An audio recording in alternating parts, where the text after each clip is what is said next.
Yo, what is up, pussies? We are back with another episode of MogCast. Episode number 26. 26, and we got on Kenny. This is the first time he's been at the new crib in the new studio. Sick as fuck, dude. Appreciate that. Yeah, and the new studio's nice too. I don't know if we can call this a studio. This is a room. definitely a studio, bro. Well, we just ordered soft lights, which is something that we should have done a while ago. Yeah. Like we're literally using our ring lights that we use for plugs. Charlie D'Amelio ring lights and shit like that. But we've been saying that I feel like I've been telling you to come over the past like month and a half. Last time I was on the pod, I remember after the pod we were having this conversation like, oh dude, it's gonna be so nice when we move over. Like you can come over all the time. Yeah, like, yeah. We could be friends and hang out. I was like, we could actually and be then friends. you guys moved here, and I'm just like, they never invited me to the new house. I'm sure it looks nice. If it makes you feel better, we haven't invited over anyone. We've literally just been like, Marco's been over for like 30 minutes. Yeah. Fair.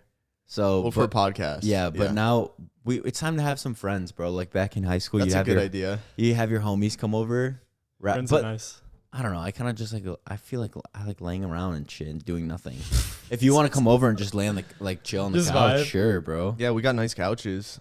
Yeah. I mean, you can just lay here. I mean, like my apartment is like probably a little bit bigger than this room we're in right now. So it'd be nice to hang out here. Have I could stretch, you know.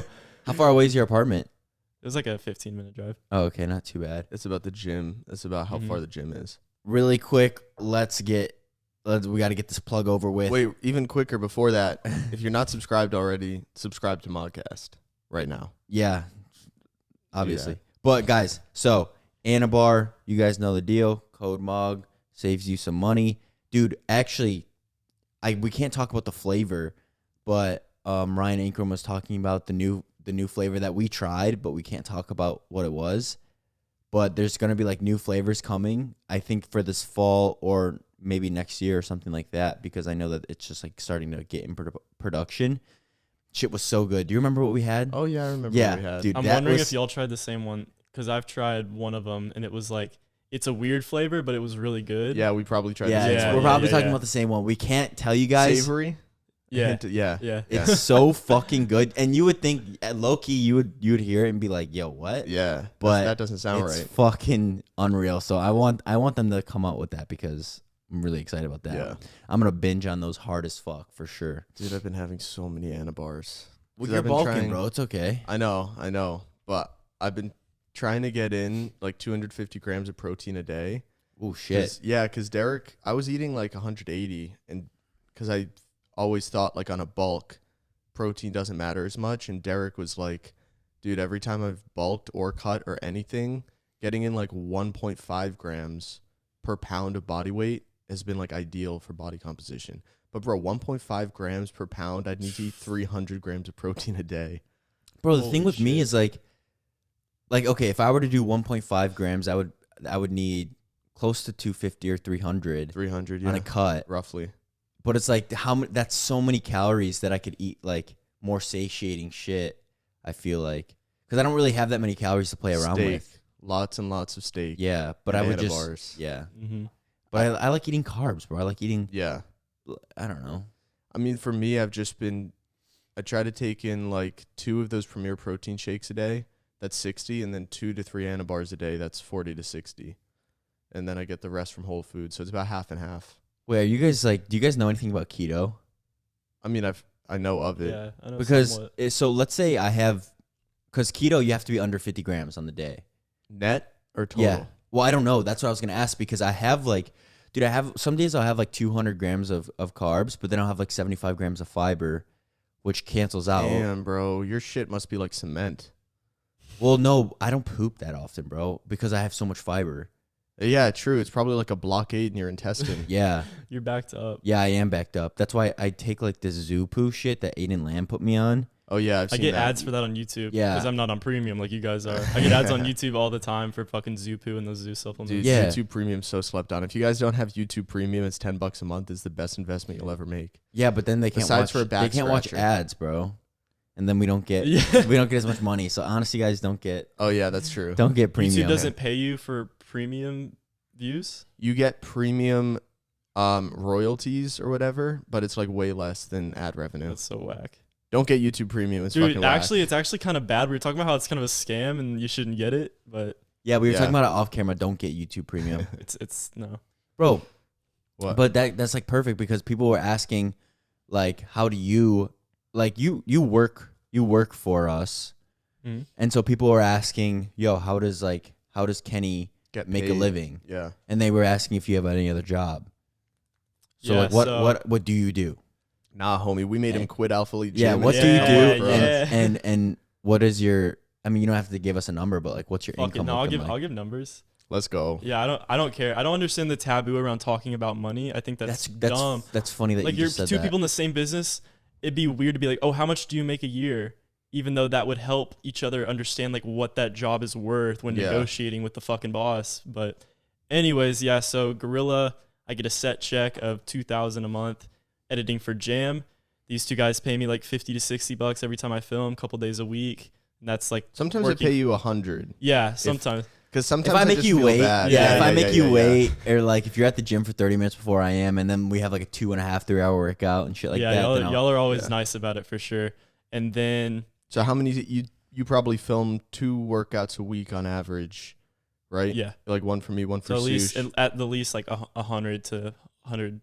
So that's 400 a month, $450 a month just for filming. Yeah, and then James gives me a cut of ad revenue, which we recently were like, even if it dips below, say 650, you're gonna give me 650, right? Yeah. So, because I was giving you a third of the YouTube ad revenue, and then I realized like, damn, there's some months where we make a lot of videos that do well, and I send you over like I'll make let's say 3,000 on YouTube ad revenue, and I'll send you over 1,000. But then there's other months where I'm slacking. And then I'd only send you over like $500. So then I felt bad about that. And I'm like, okay, 650 minimum. But I'm probably going to raise that because there's honestly no reason. I feel like if I gave you a minimum of like, say 800 or 900 a month for ad revenue, that would kind of encourage me to make more videos. Because I'd be like, okay, I want to actually get my money's worth. Yeah. That's nice. That's how I felt with Eric. Because so Eric edits my videos and he's on a similar pay grade as you, but I was giving him at one point I was giving him like 2/3. Like we agreed on 66% of the YouTube revenue. I was giving him 2/3, but then at this point, with like especially because I know the rent that he pays here and I know like the shit like his payments and stuff that he has to pay, I've just been giving him the past couple of months. I've been giving him it all. Yeah, because it's like what I'm like he's gonna gain so much more from that extra money than I would. Right. So it's like I've just been kind of just giving it to him. Shut the fuck up. Damn, maybe. I'm over here thinking like, damn, maybe I should fucking do that. Yeah, because well, I mean, I'm not saying that you have to. I'm just like because he pays the same amount of rent as you. I'm not saying you have to. No. What if I give him 100% because I'm like, it's $3,000, like whatever, and then I go on a prep series, I start making $20K on YouTube a month. Yeah. Well, then at that point, here's your $20,000 check, bro. Because he pays the same amount of rent as you, and he doesn't make nearly as much money. Yeah. Right. So it's just like I need to make sure that he's taken care of. I need to make sure Drip can eat. Yeah. Pay his bills and shit. Yeah. So that's what would that add to? So that adds up to about like for working with you guys a total of like $3,000 a month on like a decent month, I'd say. Yeah. And then I recently. A couple months ago, I started getting monetized on my videos, which I post like on a good week, one a fucking week, and I'll make like a couple $100 extra a month, I'd say. And then recently, I signed with a supplement company, and I negotiated for a salary of $450 a month, and then 20% commission. So that's gonna be a new stream of income. Yeah, not bad for my following. That's actually right? that's really good. That's really good. $450 salary, bro. Yeah, because they originally offered $350. And I counteroffered and I said, because I wanted 500, but I was like, okay, 450. And literally, because I sold my YouTube pretty well. I was like, my YouTube's going to grow. Like, that's what I'm going to use to like plug this stuff. Because I'm not a big like spam on the story kind of guy. Because I hate Instagram. I hate fucking posting on it. But I just counteroffered and they were like instantly, he was like, the affiliate manager was like, oh yeah, sure, 450, we can work that. And I was like, fuck, you could have said, ask for more, damn like it. 750. I know, I was like, but I'm excited to work with them because I actually fuck with them. So that goes out to everybody listening. If you're like a micro influencer and you're trying to grow, bro, you guys gotta know, you gotta understand your worth. Yeah, a lot of people don't. Like they'll take no no salary and stuff like that. I'm not gonna say who, but I'll say the brand because I don't fucking care, and it's like a kind of a rando brand, like TLF. They be handing out shit like candy, but a guy that I know that has over 50,000 followers, at least fucking 10K likes a post, and they offered him, I think, like $300 a month. And he was like, oh, well, I'm getting $500 a month from my supplement company. And they were like, oh, well, supplement companies make more profit. Like, as a clothing company, we don't really make like that, so we can't afford to give you that. And I'm just like, I told him, I was like, dude, they're fucking lying, bro. Yeah, 100% lying through their teeth. Yeah, also TLF kind of ugly. Just burn that bridge. Wait, what is Dude. TLF? I thought that was for females, bro. I think they make both. Their female stuff's kind of cool, but a lot of their guy stuff, besides the tanks, I just see it and I'm just like, that looks weird. Like, weirdly colored, like cut off, but a hoodie, like Alibaba kind of stuff. like. Yeah, I mean, I'm sure they make it, but it's kind of like a weird Gymshark, if I had to describe it. A weird Gymshark. Yeah. Bro, I low-key wish that like Young LA made cutoff hoodies because I would rock that every night. Because sometimes I want to wear a hood because my neck gets cold. Yeah. But like I also want to like look big and shit. They don't make cutoff hoodies? They did, but they haven't made them in like a year. Damn. Gary, if you're watching, you know what to do. Yeah, I just need something to wear around the house at night. Yeah. Also, I'm not trying to shit on TLF. I'm just saying, like, a lot of companies, even other companies we won't talk about, offer these micro influencers like stuff that's like, they don't like they take it because it's the first time they're being offered money. But if you actually understood like how much your following is worth, you're like, it's actually insulting, like what they're paying. Like, yeah, it really is. It depends on your demographic though and stuff. Because that's true. like if you're a female and all your followers, let's say you're really hot, you're a fucking 10. And all your following is like mostly guys. Yeah, you're not selling shit. Yeah, you're not gonna sell, That's they're true. gonna ask for your analytics and shit. I mean, we talked about like, I personally haven't, but like we talked about like like people can just Photoshop your analytics because it's literally just a screenshot. Yeah, like you can easily Photoshop that shit and be like, oh, I have rather than 95% male, this girl would have 60% male, and that's 40% female. That's a good topic because I feel like, especially on Instagram, you guys know this. There's, even if you have cracked engagement, good followings, there's different kinds of followings. 'Cause like, say, for example, some lifestyle fitness influencers have insane engagement, explore page every fucking post, but a lot of their followers are literally They're gay. Yeah, like I was trying to like ease my way into it, but yeah, it's literally like fucking 70% of their following is gay guys, and no gay guy wants to buy your program. They don't want to buy your fucking supplements or their clothes. They want to look at your fucking like shirtless pictures outdoors. Yeah. But we've talked about it, bro. I wish I had. I've been actually slowly getting more gay guys. Well, that's good for you though, because it's like you already have the cult, and so that any of that is just extra numbers. Yeah, like, exactly. But these people have like they have to post those kind of pictures because that's all the engagement. And get. they're locked into that algorithm. Yeah. It's almost weird. You like can't escape whatever algorithm you're put in. You like cannot escape. Yeah, it. my friend's like that, and he got with a supplement company, but he's like an explore page guy. He looks insane, but explore page, and he was like, bro, not a lot of people are using my code. Like, and I'm just like, he knew though. It's like it's because they're gay guys. Like they don't care. They just want to look at you, bro. They don't need new pre-workout. Like, yeah, and that's not like.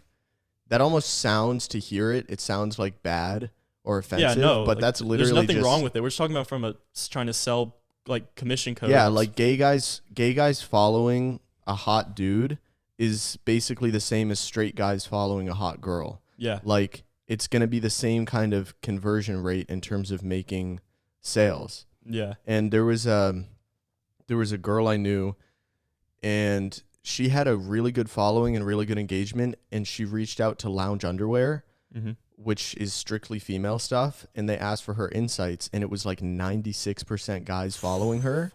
And even though she had like 100,000 followers or something and really good engagement, Lounge Underwear turned her down for any kind of paid, even for like a $200 post. They're just like, no, guys, you're going to get like 1,000 girls liking your post, and the rest are going to be guys. Yeah. We're not going to sell any underwear, you know? I'm about to give free clout to this girl. I think her @ is Sam Taylor Fit or something like that. Yeah, I've heard of her. She was talking about, I was just like, I watch her stories sometimes, and she had briefly mentioned like good morning girls and guys, there's 15% of you or something like that. So I don't know if that's correct, but if or if I heard that correctly or whatever she actually did say, but I know that she had a majority of females. So, and she's like, she got all these like brand deals and shit like that. So I'm thinking, how much is like someone like her? She's got to be making so much. That's what I'm saying. She's probably pulling in a good bit. Like she's got like brand deals for like these like lunch boxes or something, like meal prep things that like really only girls would be into because it's like cute little like workout shit or like meal prep, some shit like that. Like, and she's kind of got her hands into everything. Imagine a big buff guy buying like a lunchbox. Yeah, or it's like a backpack, like meal prep thing or something yeah. like that. So like people like that, like females like that, like they got to be pulling in a good amount, especially because like let's say you have like this group of girls who is like using your codes and shit, and then you probably do have some guys who are like also doing it because maybe they think you're hot and they're just trying to support like see my DM, like I use your code, or they're one of those people that just like giving money to like the dominatrix hot woman online and they're just like next level simp incel. If I had like that gay, like that big gay if I had the big gay, if I had the big gay following, bro, at a certain point and I wasn't making money, I'd be like, bro, fuck it, OnlyFans. I was about to say that I know someone bad. who I'd go be a janitor somewhere. I know a guy who he had like he was a micro influencer but had a decent following, really good engagement, all gay following, so he wasn't getting like sponsorship offers or anything. He started doing OnlyFans, was making an actual like livable income. Yeah. But now it's kind of fucked him over because now even if he's getting like more of a decent normal engagement, posting more like fitness versus like sexual shirtless pictures, a lot of companies are like, oh, well, we see that you do OnlyFans. We don't really want to associate with that. Oh, really? Yeah. So like he didn't get nearly as many offers. Think about it. Imagine if Gorilla sponsored some guy who does OnlyFans and like just does like gay stuff on OnlyFans. I'm sure there's a couple athletes. Gorilla athletes, you think? Yeah, if I had an athlete list, because dude, think about all the athletes that we were like, oh, this guy's on Gorilla, like we didn't even know. Think about that. Maybe there's got to be a couple, at least one. Okay, I'll give it to you. I mean, maybe I put the list out. No hate to people with OnlyFans, because like I said, if that was like the last thing, like I would definitely do that because I understand it from like a last resort perspective, but then it's like morally, I'm against OnlyFans. Well, OnlyFans doesn't do naked stuff anymore. Is that true? Yeah. They actually went through with it because I heard they were going to go back on it. And then I also heard that, okay, well, those girls, instead of just posting it, like they can still have their subscribers or whatever, but instead of posting it to like the feed of nudity, they'll have to DM it to them. That's true. I don't know. Did they go public now?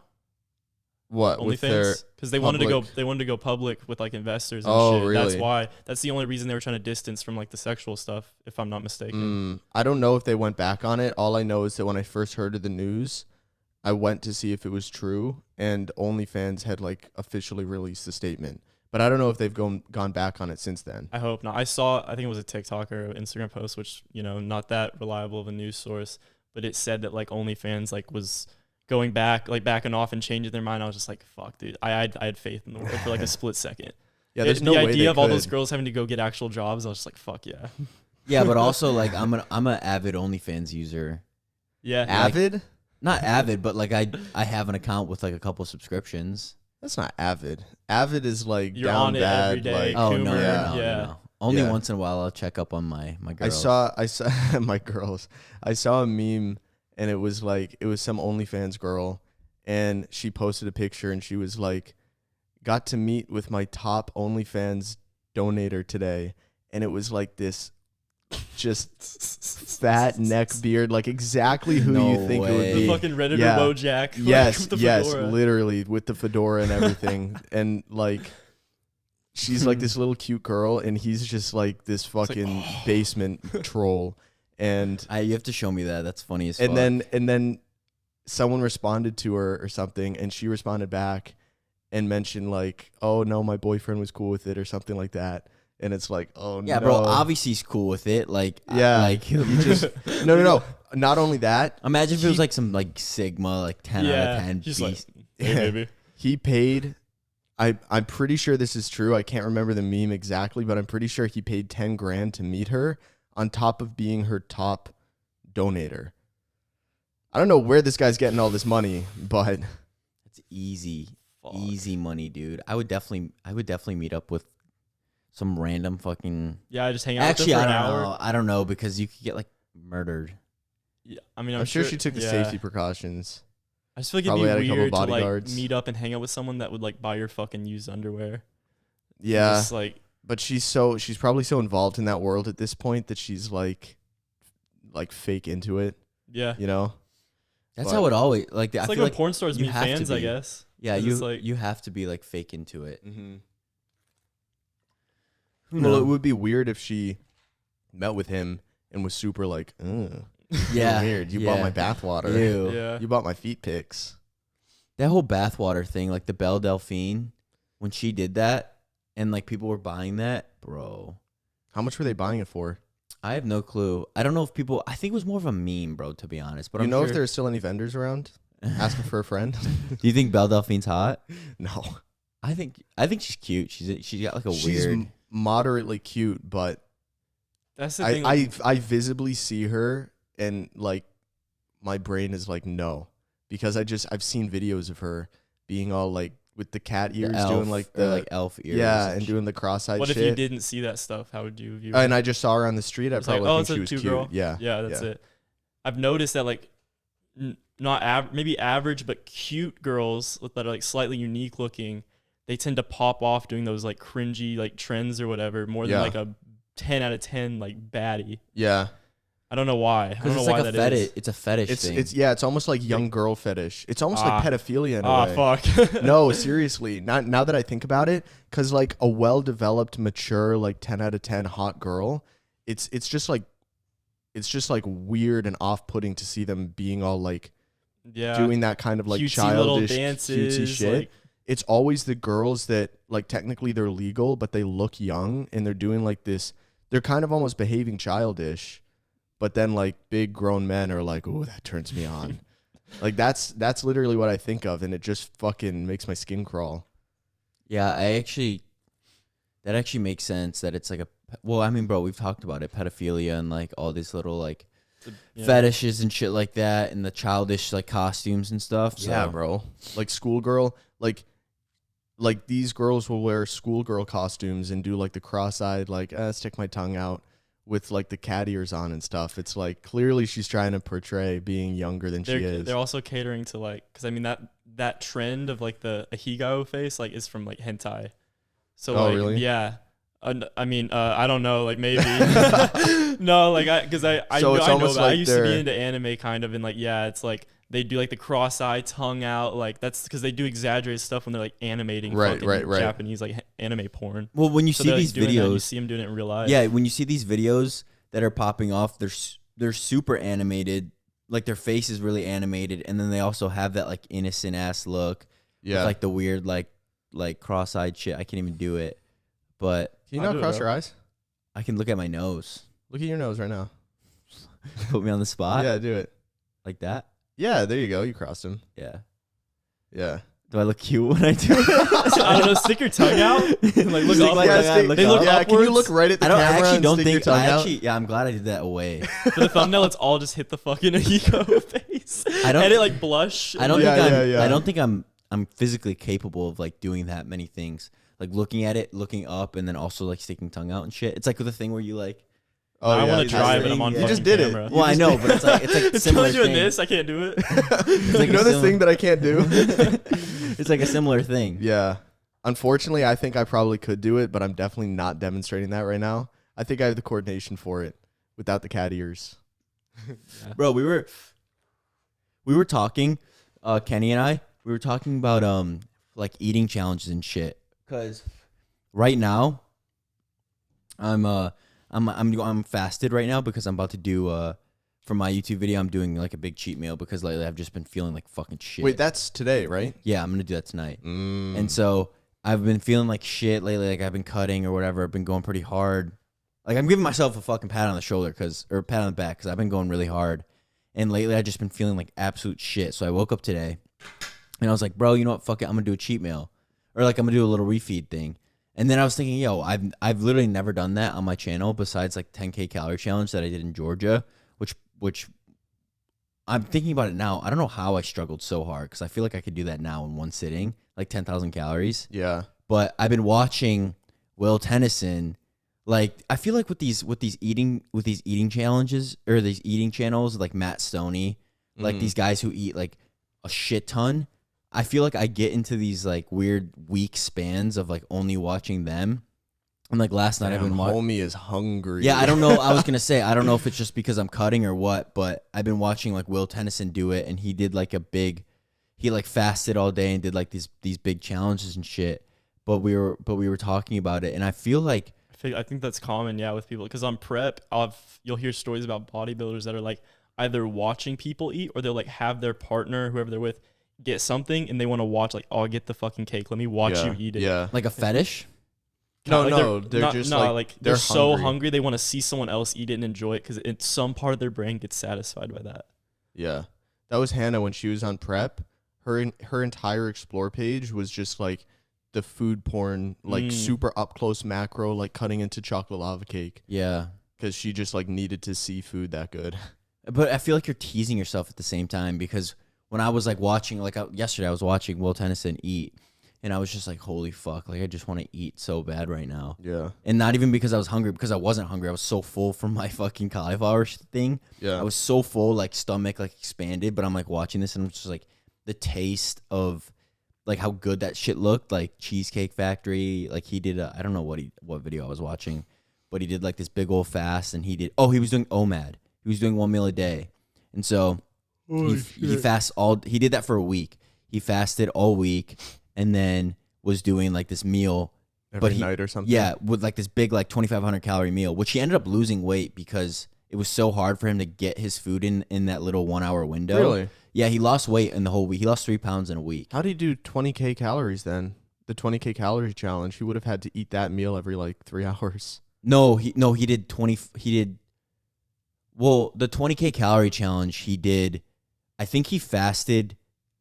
2 days, or he fasted like a day prior, and then he ate light the whole week, and then he fasted the whole day after, and then like he was back to his normal weight after like 3 days or something like that. But I was thinking, do you think like Matt Stoney, if you guys don't know who Matt Stoney is, competitive eater, he does like these fucking massive like one sitting, like he times himself, like tries to make it as fast as possible, and he's shoving this food down. It's always like insane. Like I've seen him do like giant rolls of like fruit by the foot, or like a bowl of cereal this like big. Crazy shit, like stuff that I watch and I'm almost like, it's like appetizing at first, but then seeing him struggle and like disgusting, and like him like moving and like doing these little movements to help the food get down. I'm trying to think like, do you think they purge themselves? Because I know he fasts before.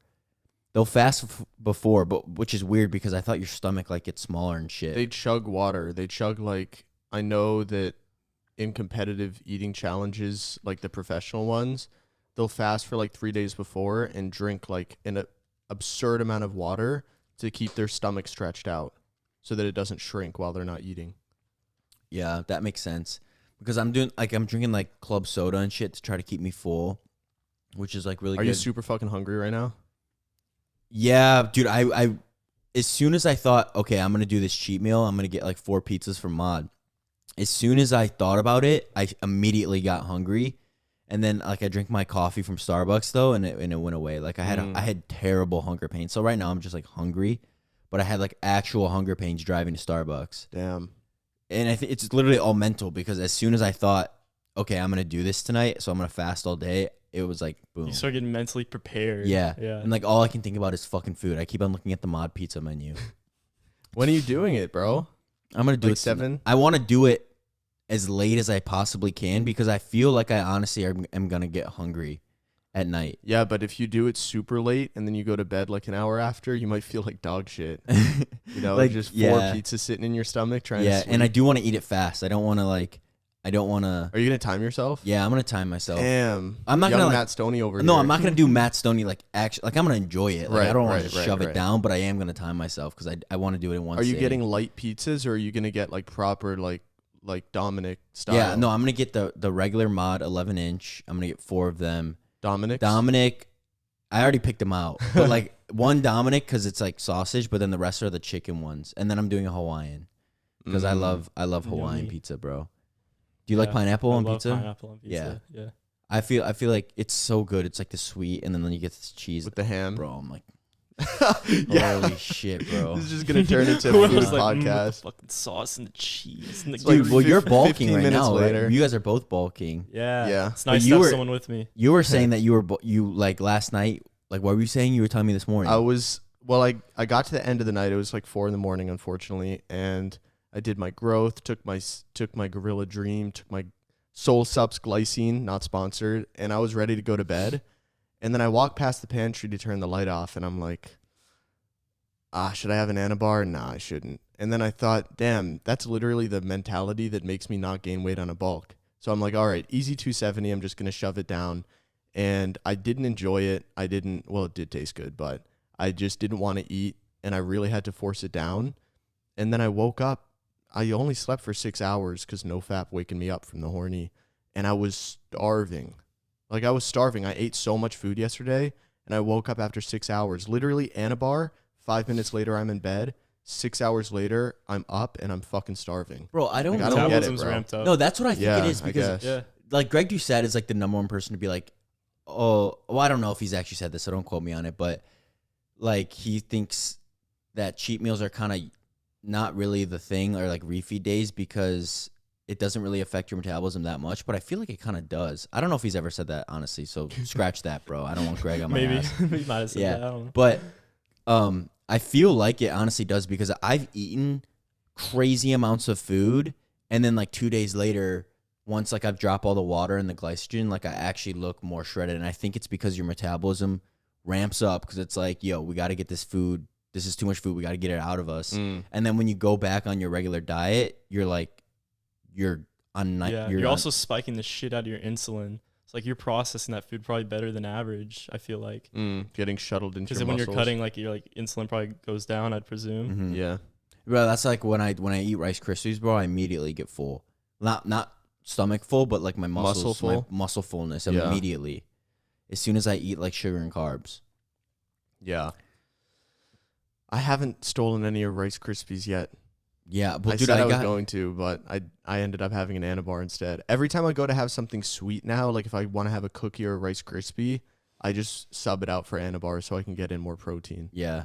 I'm trying to hit that 250 marker. Dude, I'm probably just a bitch, but that shit is so hard to do. No, dude, 250 I can't grams a day is imagine. like hard to fucking do. I think I do like 200. Anything more than that is like a struggle, because at least for protein for me, and like my main protein is probably like my ground beef.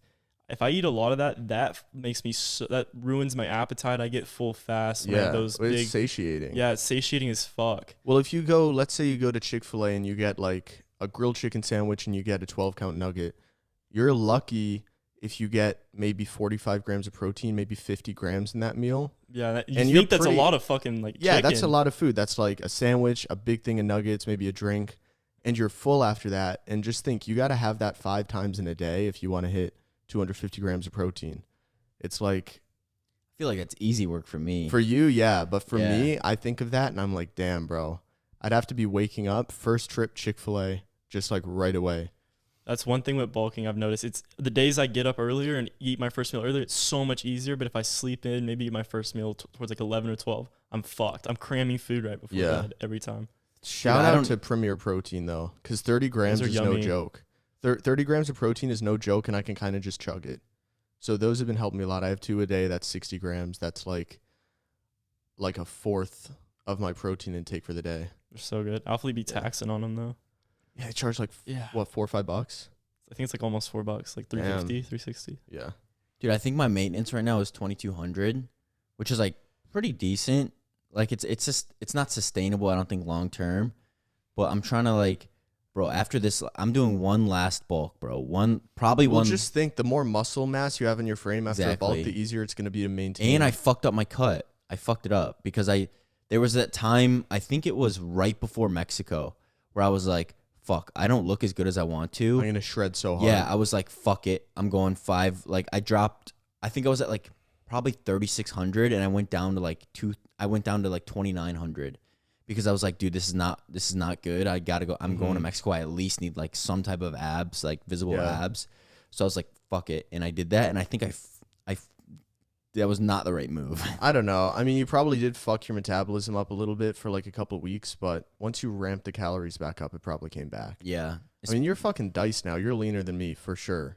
I A week or two ago, it was kind of debatable, but now it's like my body fat's higher than then, and yours is even lower. And now it's like, damn, for the first time, you're actually more fucking shredded. Yeah. Yeah, I was gonna say your physique is like peaked as fuck right now. Yeah, but I'm tired, bro. Yeah. No, you said it this morning, or you said it last night. You were like, "You all right, bro?"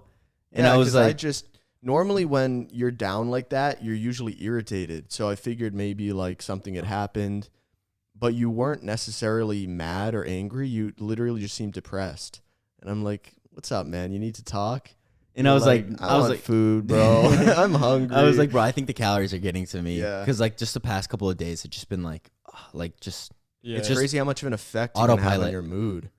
Like, but then today you seem like more happy. Did you have a refeed or some shit? yeah, bro. It's called Adderall. Oh, really? I took Adderall this morning, Oh, I didn't know that. which I've only been doing twice a week max. So I like there's guys being like, "Oh, bro, you're abusing Adderall for this cut or whatever," but nah, it's twice a week, like 5 milligrams ish. Do you Wait, think honestly, if you, nicotine is the best thing for a cut. Yeah, dude, but Because you can hit it all the time and it kind of just like constantly staves off hunger. Honestly, it would probably be good to kick it for a bulk. you were Yeah. saying Yeah. that you get lazy, like remember that time you texted me, you were like, "Bro, I like." You immediately hit it, and then you were like, you felt like lazy.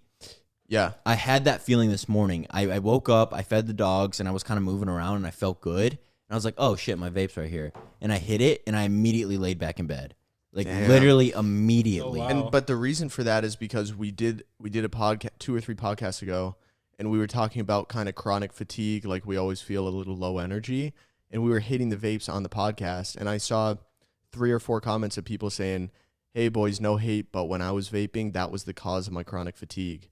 And I kind of thought about it, and I'm like, you know what? Sometimes when I hit the vape, it kind of like puts me out, because it's a stimulant at first, but then after the stimulant effects wear off, it's a sedative.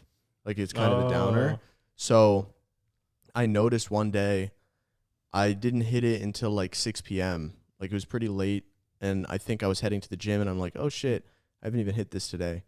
And the whole day had kind of been bright and uppity and like doing shit in a good mood. And then I hit the vape, and I'm like, oh my God, I'm tired now. It's so funny. We're literally being like, yeah, dude, like vape makes me so tired and shit. And then like 5 seconds later, we're like, fucking hitting it. I might try Nick Free.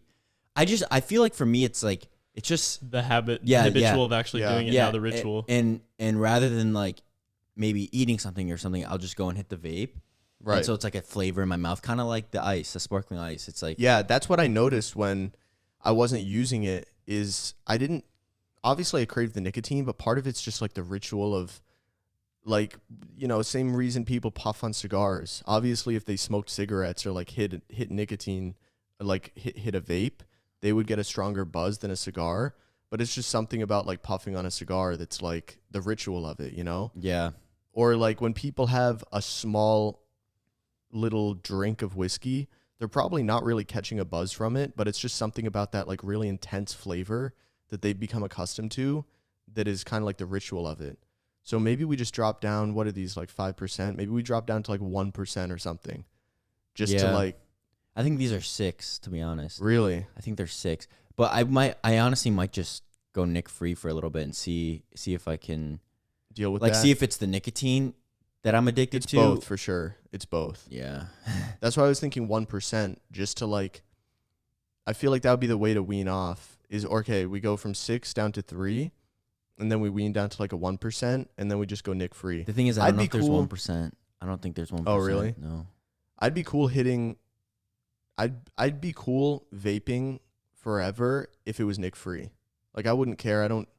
People think it's stupid or whatever. Sure, whatever. I don't care.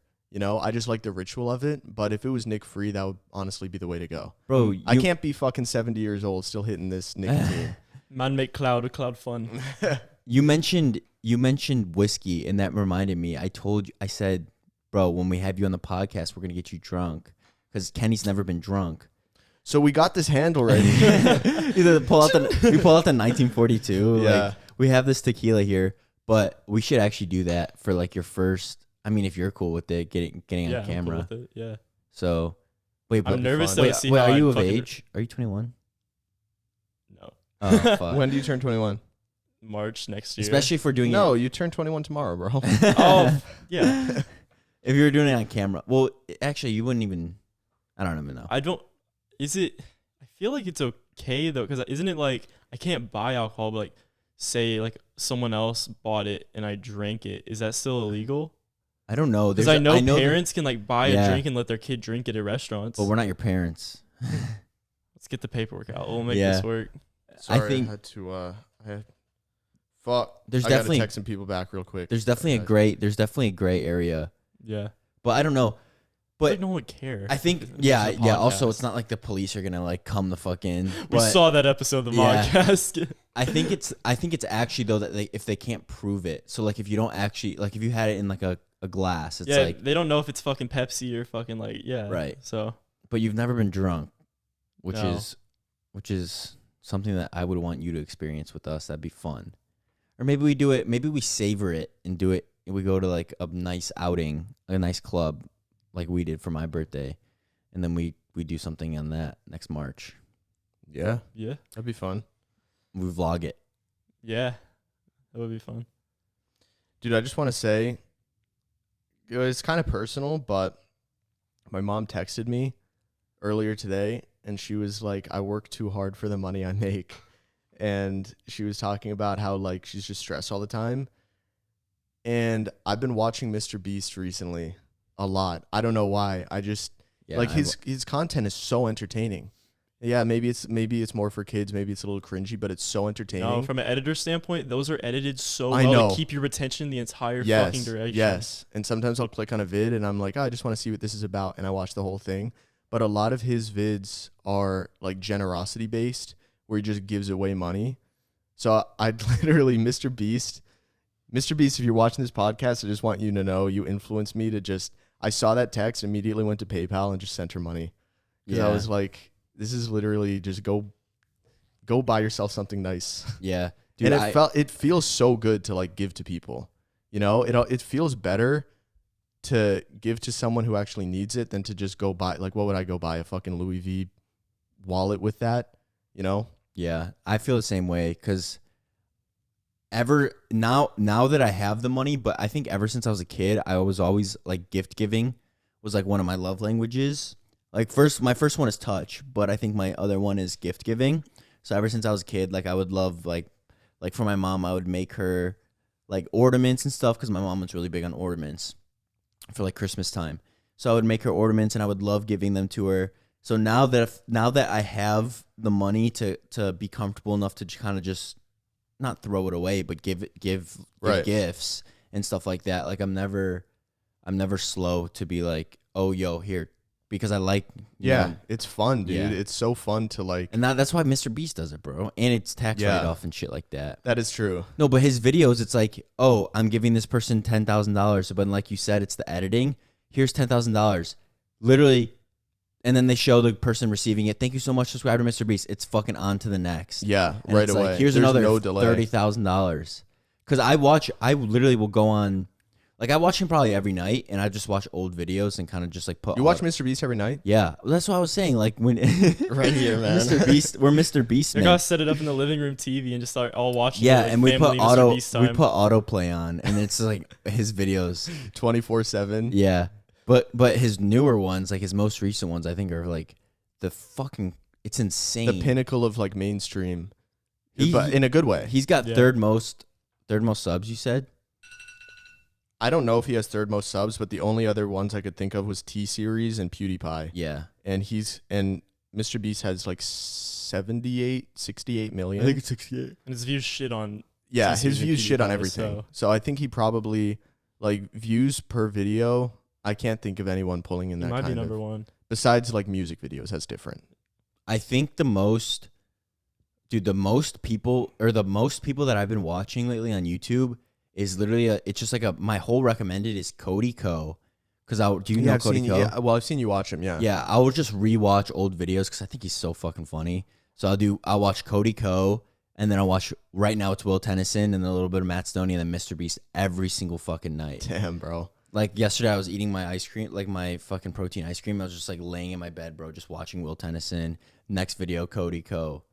Like I don't even like Will Tennyson for like the fitness aspect because we've talked about it. I don't really Yeah, watch. we don't watch fitness people. We don't really watch that fitness much. people. I'll watch like Lex's videos here and there, or I'll watch your videos, especially if I'm in it because I'm narcissist. And, like I want to watch like my Damn, our I looked videos. handsome in that clip. Yeah, That's it's like, yo, I shit. look fucking sick right there. Like, and then I'll like leave a little comment, but that's about it. I knew I was done with fitness videos when I started not watching videos of yours that had me in them. You'd like film a workout with me and I'd see the recommended vid and I'd be like, oh, I'll watch that later, save it to watch later, and then just like forget. Yeah. Oh, you use the watch later feature? Yeah, I do. Do you use watch later feature? It has to be a video that's like something. It's always usually something I either want to learn or it's like a really long video. So where it's like, oh, when I'm going on my walk or like doing chores or something, this is what I can listen to. 100%. Yeah. I don't Or like use- this will benefit me in the future, and I always forget about it. But like Yeah. I'll look through it here. and there. Sometimes I'll go through the watch later, but it's usually stuff, where it's like a speech or something. And I'm like, that sounds like a good speech, but I'm doing shit right now. Yeah. Dude, that I should use that because I usually just click on it and then click out of it so it's in my history. Oh, really? But I don't know why I don't use the watch later. I think they'll occasionally like if you put something in watch later, maybe a week, however long later, They'll YouTube will throw recommend that it on your again. homepage, like Oh. just in your watch later, and it's like that video, so it reminds you.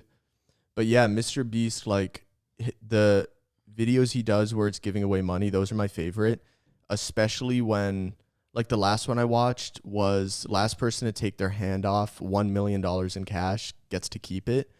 And the challenge went on for 48 hours. And the guy who needed the money the most was the one who won it.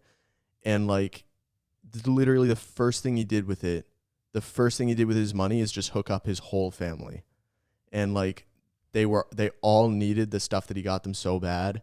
Then he showed his house, the current house he was living in, and it was just a disaster. And then he goes out and buys like a nice house, the good end. gets his wife a car. That's like one of the first things he did. Gets his wife a new wedding ring, and it's like, this is the best guy ever who could have won this money. Well, Yeah. Like, it's all just selfless stuff. I know that when he gives away cars and stuff, I don't know, or I read something, maybe it was in his earlier videos when he didn't have as much money, but he would give these cars away, but sometimes I think they would still have to make payments on the car. So it's, but like, Or maybe insurance. Yeah, or yeah, something. or something like insurance. that, because it's still like a burden to have a car. Mm-hmm. I saw a So- video about that about David Dobrik, because like he gives away so many cars to his friends, like bro, they have to pay insurance Maybe it was on a Dave- fucking like Lambo. Yeah, maybe type it was shit, David. Bro. Yeah, maybe it was David. I feel like Mr. Beast would have his ducks in order with that because he's He such probably a, has a team he's that's a like they'll send genuinely him good the guy. payments. When he gives yeah. away $1 million, that gets taxed, right? Yes, and when he gave the $1 million to this guy who kept his hand on it, the last part of the video, Mr. Beast just like, all right, just so I want to show you guys like the transparency of this, we're going to go through his tax burden because obviously he's got to pay like a large sum of this in taxes. It ended up being like 350 or 400,000 that he had to pay of the $1 million in taxes, and then he put away some in investments. Imagine Holy having to sh- pay that, and then you just look on the news and see they're just printing money.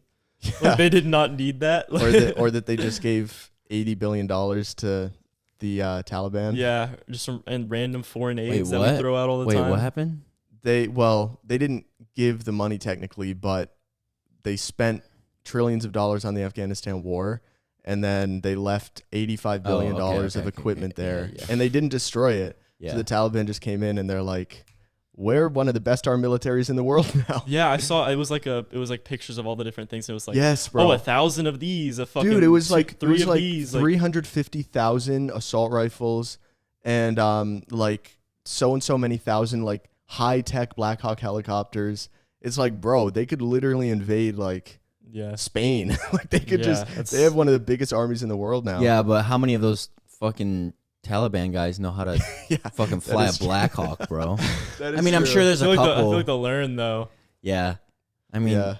That would be the most awkward invasion ever. There's like Black Hawks Yeah. flying and they're like crashing into each other. bro, it's like when they when they on the Osama bin Laden mission, bro, the fucking Black Hawk, the one Black Hawk like crashed. fucking crashed, bro.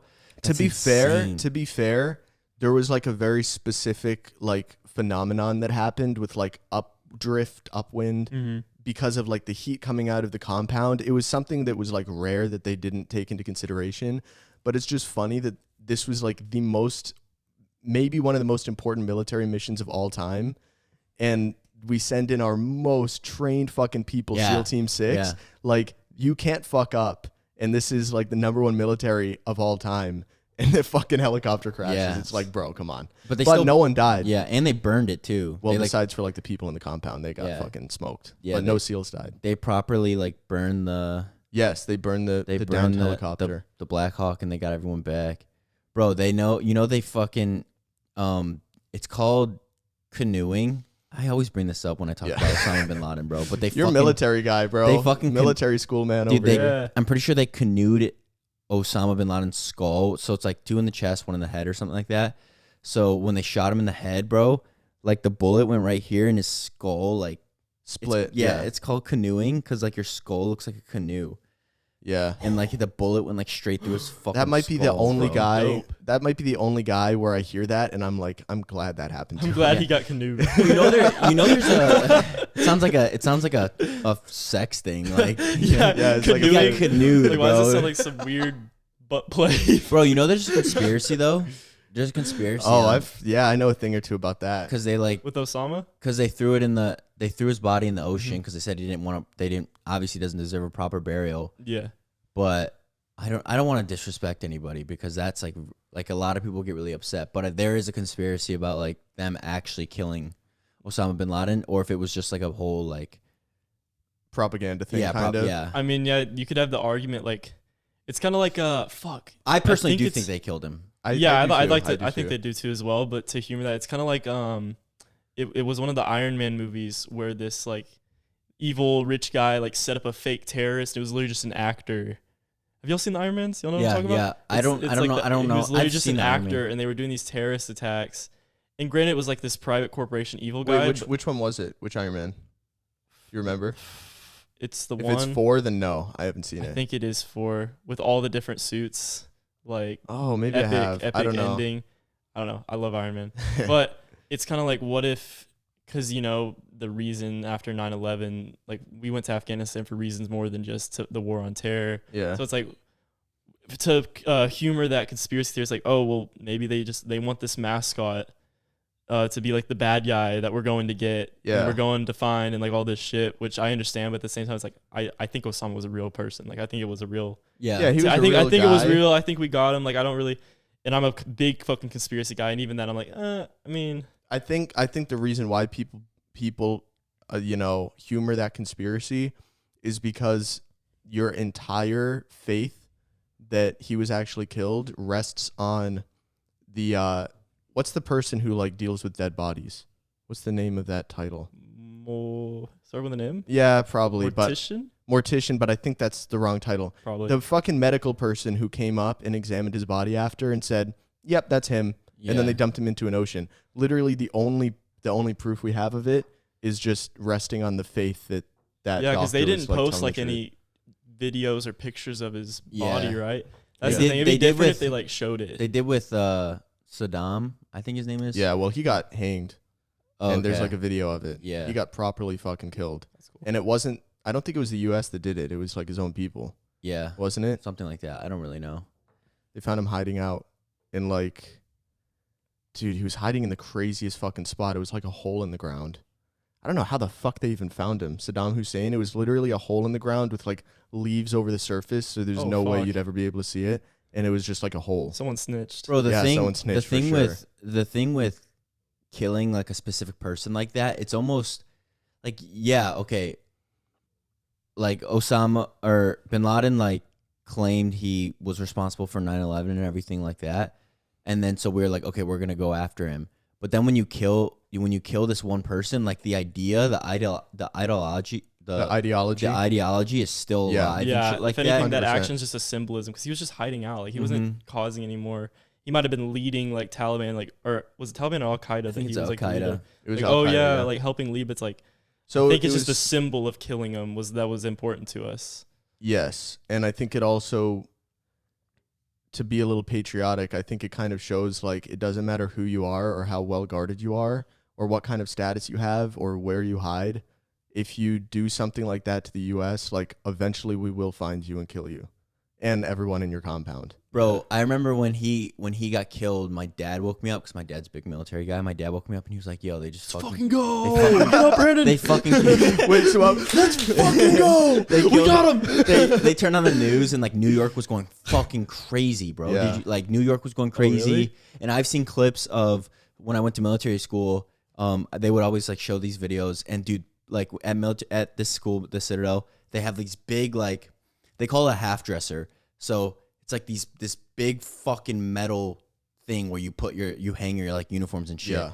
Bro, there was videos so, like when this happened, like people were on like this 4th floor and they're throwing these fucking things like, bro, throwing shit on the quad. It's like called a quad, and like this is a big concrete thing where all the like the barracks. So it's like a big fucking square thing, and then there's a concrete in the middle where people like walk around and shit. Yeah. Bro, people are like throwing these fucking massive dressers and shit, and like chairs are going everywhere. It was, Yeah. like Assuming, everyone was like, going fucking psycho. If we just say the conspiracy isn't real, it's way more fun. Yeah, because it's it's so so patriotic. I'd like to think of just badass fucking SEALs busting and doing that shit. And I'd like to think that the people I don't know that much, but I'd like to think those SEALs wouldn't just cap and like stage a fucking something like that. Yeah, I don't think so.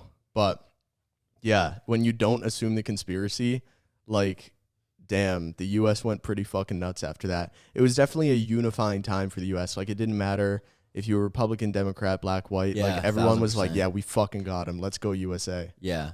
It's like, well, you were saying, like, I wouldn't go up. I forget his name.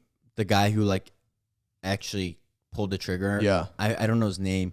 But, like, I wouldn't go up to that guy and be like, yo, was it a conspiracy? Because, like, you know, like, I think it was Buzz Aldrin who fucking literally punched somebody in the face because they were like, yo, the moon landing's not real. And then, like, Buzz Aldrin, like, socked him right in the face or something like that and was like, get the fuck out of my face, bro.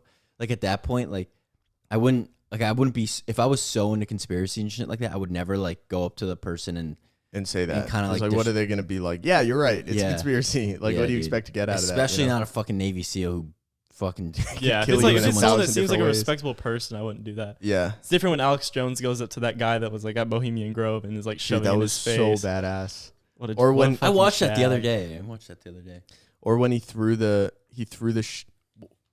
or no, he didn't throw the shoe. Someone else threw the shoe at George Bush.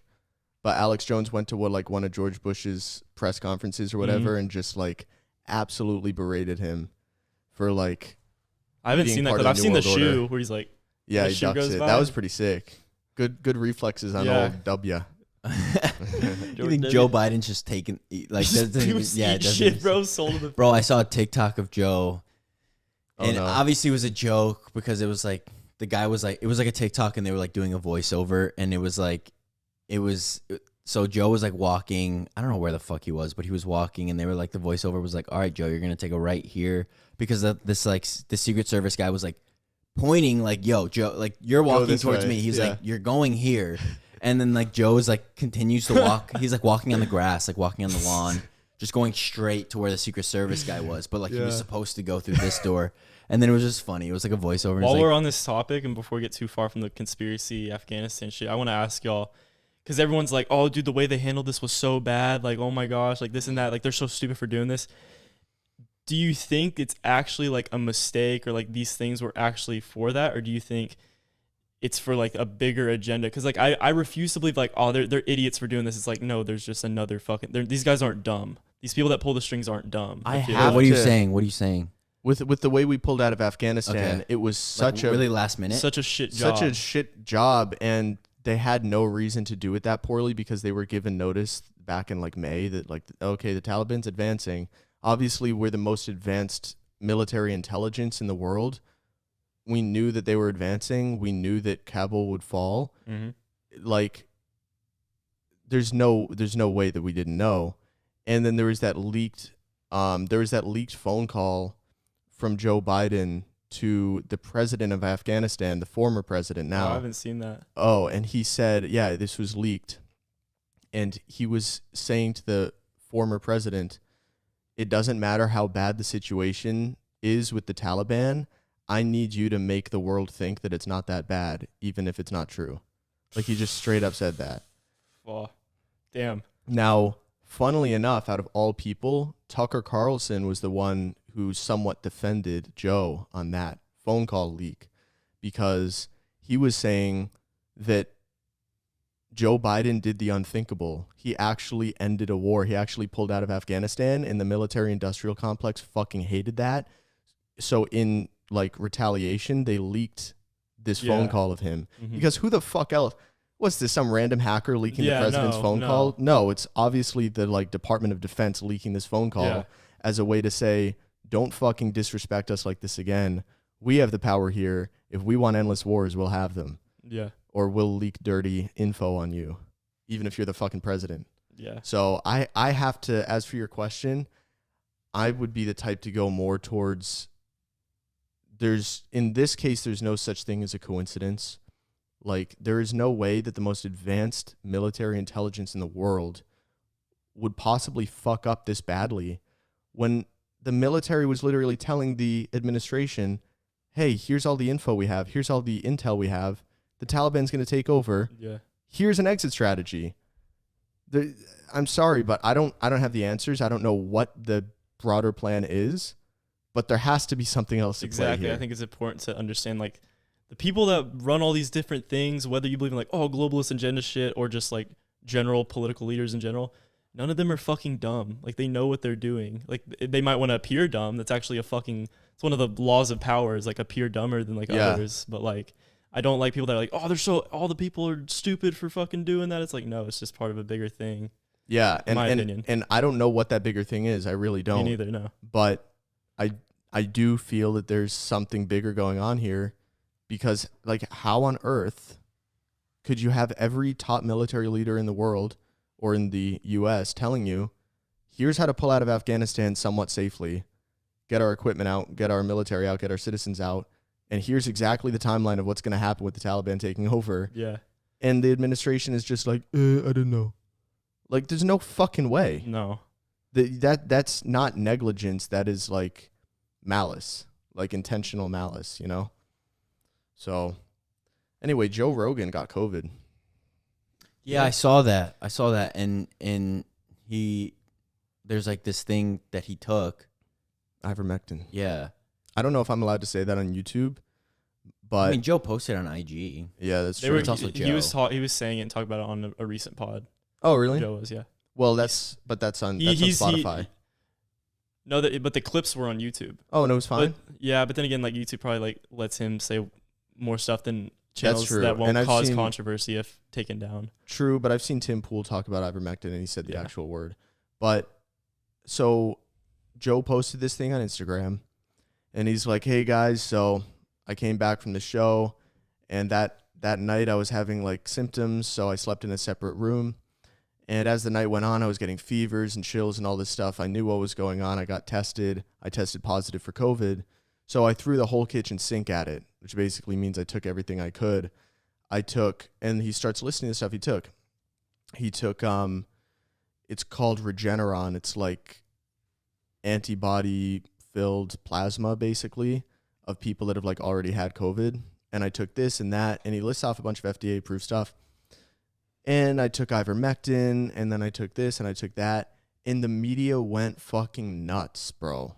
They were like, Joe Rogan took a horse dewormer. Yeah. Did you see that they, in that video of him talking about it, they edited his skin tone to make him look sickly and yellow? Because the original clip, he has like normal skin tone, but then some media sites reposted it, edited the colors where he looks like yellow and oh fucking my pale. God, bro. They will not, they'll go to any extent. It's fucking...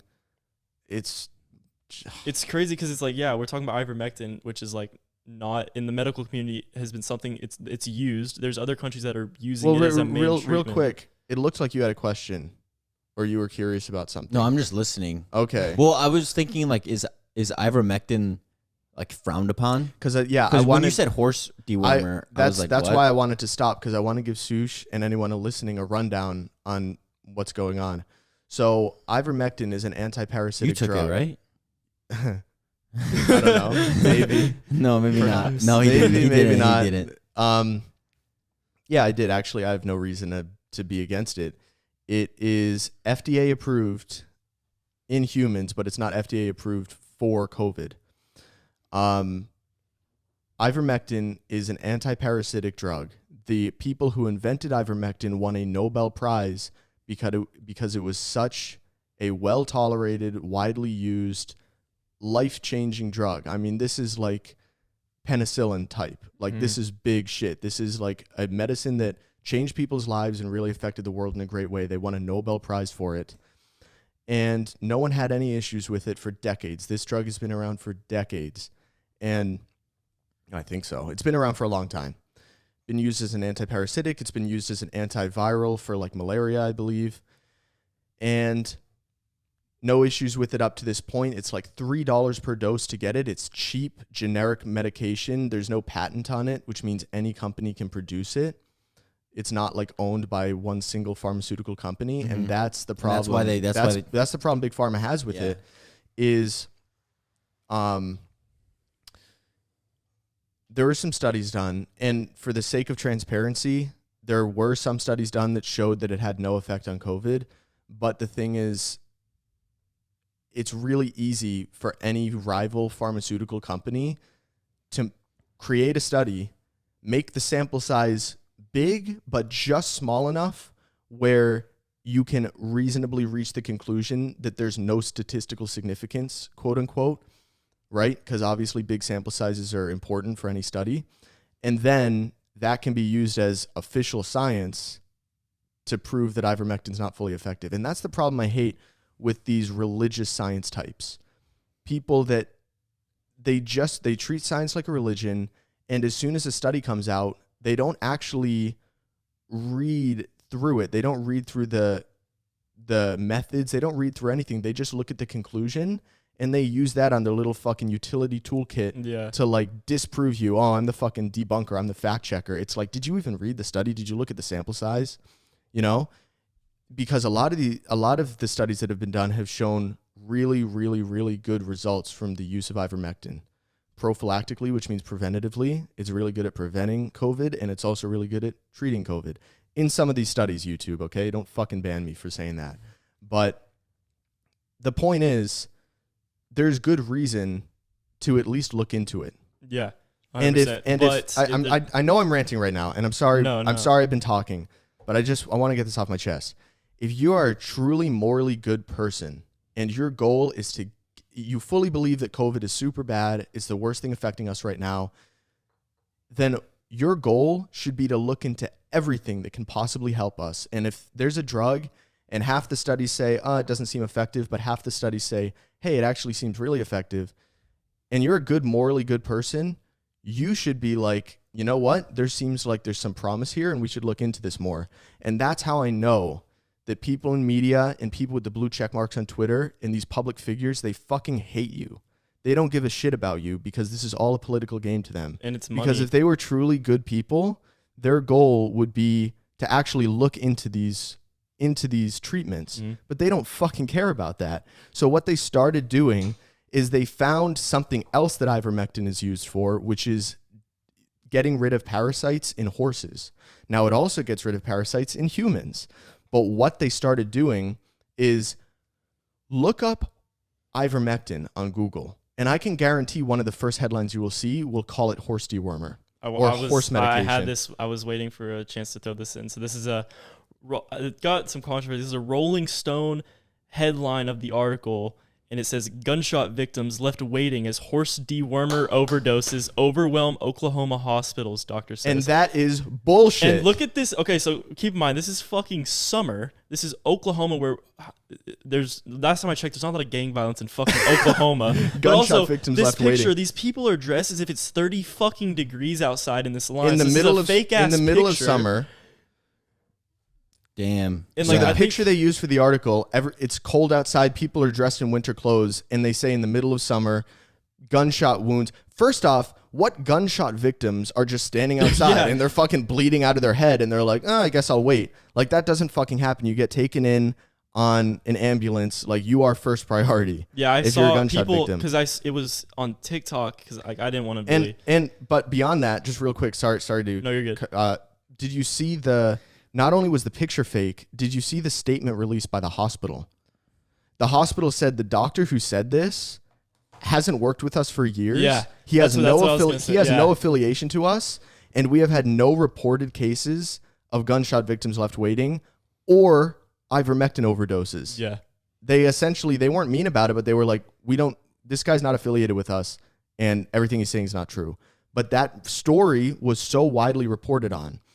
And it got reported first on, I think, The Guardian or something like that. Let's call it The Guardian. And then it got reported on a bunch of other news sites that copied it from The Guardian. Only The Guardian went back and actually made the correction to their article. But all the other news sites that took this completely fucking fabricated article, they didn't make corrections to it. No, there's no benefit for them to do that. Yeah, because they have the explanation. They can just say, oh, well, it wasn't our fault. We just got it from The Guardian. For all the people that realize that it's BS, that look into, like, for example, the Rolling Stone article, there's also all these other people whose opinion and outlook on ivermectin just got morphed towards the agenda that they're trying to push. Exactly. And that's, I know you want to get a word in, but I just want to say, how many fucking people, the majority of people, I think there was a study done that showed 90% of people that see a headline on Twitter do not click on the article. They see the headline, they see the attached article, that all it takes is one click to read it. They read the headline, they get their little tidbit of propaganda, and they keep scrolling. Yeah. How many millions upon millions of people saw that article and got a negative view of ivermectin in their minds and made the association only stupid people that are probably dumb hillbillies take this horse drug, and then now gunshot victims are left waiting? They just see that headline and they're like, damn, stupid Republicans, and they keep scrolling. Yeah. Well, I was going to say, it seems like we're in the, you guys are talking, it sounds like we're in the majority, because in the replies to that tweet, literally everyone was like, yo, this is this is not correct, blah, blah, blah, saying how it's bullshit. There was one reply to the tweet when it was like, damn, that's a lot of gunshot victims. It's crazy how they're all standing in line like that. Like, their jackets on, they're just standing in line after they got shot. Yeah. Change their shirt. But here's the thing. It's mainly young people that have, I don't want to diss old people, but it's mainly young people that have that kind of critical thinking that are making those replies. Think of how much that story probably got shared on Facebook. Yeah, I was going to say, where it's more older Facebook people. moms and Facebook dads who are seeing this and be like, holy shit. Yeah, I can't believe that these Republicans are doing this. Like, I can guarantee at home, I've got some older liberal friends.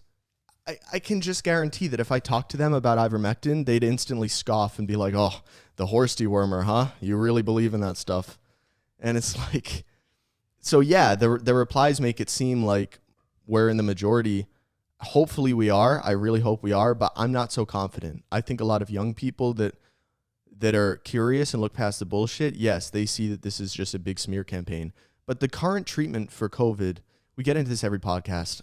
Sorry, guys, but the current treatment for COVID, is the FDA-approved one, is remdesivir, and Regeneron's another FDA-approved one. Remdesivir is $3,000 a dose, and it's owned by a company, so that company's profiting massively. Ivermectin is $3 per dose. It's 1/1000th the price, and remdesivir is really iffy on whether or not it actually works. Like, it's pretty inconclusive. Ivermectin, at least with the studies that have been done so far, and I've talked to my doctor about this. This is a doctor that I trust. He has even said, look, I'm not going to give you, because he's got to be politically correct and stuff, but he's hinted at the idea that, like, there have been good results from ivermectin. Yeah. In the literature. And this is someone who peels through the literature, like scans it, reads through the methods, actually reads the studies, you know? Yeah, I think it was either ivermectin or one of the other like main like alternative not approved like treatments for COVID. But I was listening because I was listening to a different podcast and they were talking about it. It might have been the one that How to Save the World and whatever that you posted. Yeah. And they talk about how, like, I think it was ivermectin. They have, like, these studies, and they need to get them peer-reviewed. I'm going to take a picture real fast. They submitted them to the Bill Gates Foundation, and Bill Gates Foundation just completely ignored it and wanted nothing to do with it. Really? Yeah, I don't know. It wasn't that far into it. But yeah, I remember watching the podcast, but there was so much information in that one. Actually, you want to we'll take a 30-second break because I'm going to go grab an Anabar. Fine by me. BRB. All right, so we're back. We're done with the COVID talk. I had to. We figured none of you guys wanted to hear any more of it. Yeah. We go on rant, or I go on rants. yeah, James goes on rants a little bit. Yeah. But we went on the MogCast IG and we asked you guys if you guys had any questions specifically for Kenny Because we've never done that. We've never had like questions specifically for the guest, which is something that we should start doing. So we asked you guys, we asked you guys if you guys had any questions for Kenny. So let's get into the good ones. Yeah, so we just went through a few here, and the first one that we got was, what makes you want to stay natty, especially with the, if you want to call it, knowledge that we have on it and the guidance we could give you? What makes you want to stay natty? Or obviously you've taken one cycle of LGD, but so far that's it.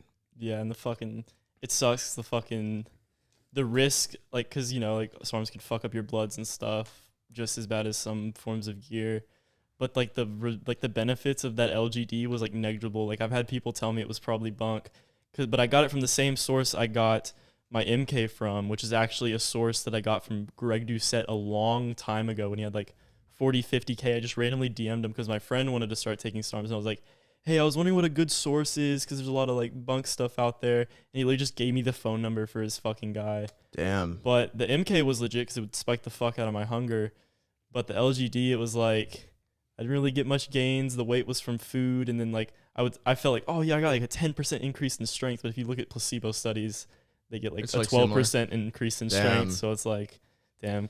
Well, I wasted my natty like card for sure. Somewhat with SARMs, it's like, how much does the SARM, at a certain dose, if you run it for a certain time, you're going to really, really suppress the fuck out of your test. I mean, my test got down to double digits. So how much does the SARM outweigh the amount you're suppressing your test? Because test is anabolic. Your natural test is anabolic, you know? That's true. And, like, I can't say I got bloods because I just didn't want to pay for it, to be honest. But I will say, like, part of me that makes me think maybe it was either underdose or just kind of bunk or shit is that I had zero signs of suppression, zero. Really? Yeah, no, I didn't feel bad whatsoever. Felt perfectly healthy. It's probably came bunk. off. Like, I had tamoxifen on hand just in case. Came off, literally didn't take that, didn't take anything, and I felt fine. Like, just kept making gains. A couple days after. Yeah, that's the thing. My weight was, like, steady because it was all based on my food. Because before I started the LGD, I was like 142 like last year around Thanksgiving. I was like, fuck, I got to get my shit together. Started bulking hard, like 3,200 plus calories a day. My weight shot up to like 155. That's when I hopped on the LGD. But then for the next 2 months, I was still eating that. So my weight climbed up to like 165. So it's like arguably that was probably just the food. MK, the MK was helping me eat. I was getting plenty of fucking calories. Yeah. So I feel like if it was legit LGD, I would have known. Like, I want to say that though, because I'm like, I wasted my fucking natty card. I mean, I will say I took 10 milligrams of LGD for 10 weeks, and by like the 4th week, bro, I was very suppressed. Really, bro. Yes. I had a totally different experience.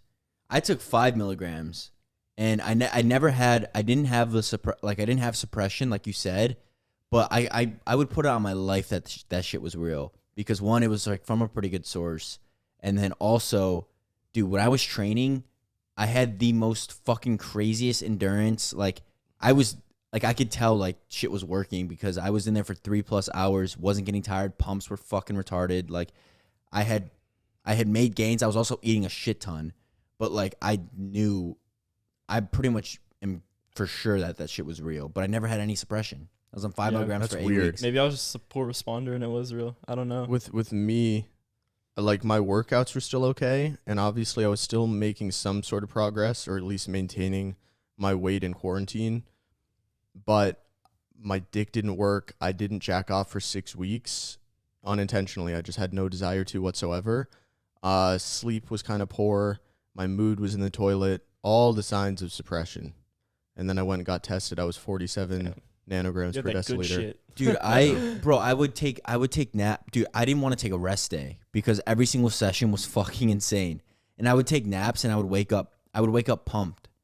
I would like, I don't know what it was. I don't know if it was fucking D-ball or LGD or what, but I would wake up and I would be so full. I would wake up and I would literally be like, dude, I have a pump from taking a nap. Like, so I had neither of y'all's experiences. So I'm like, fuck. Bro, dude, maybe it was D-ball. Yeah, you got really watery, right? Yeah. So, yeah.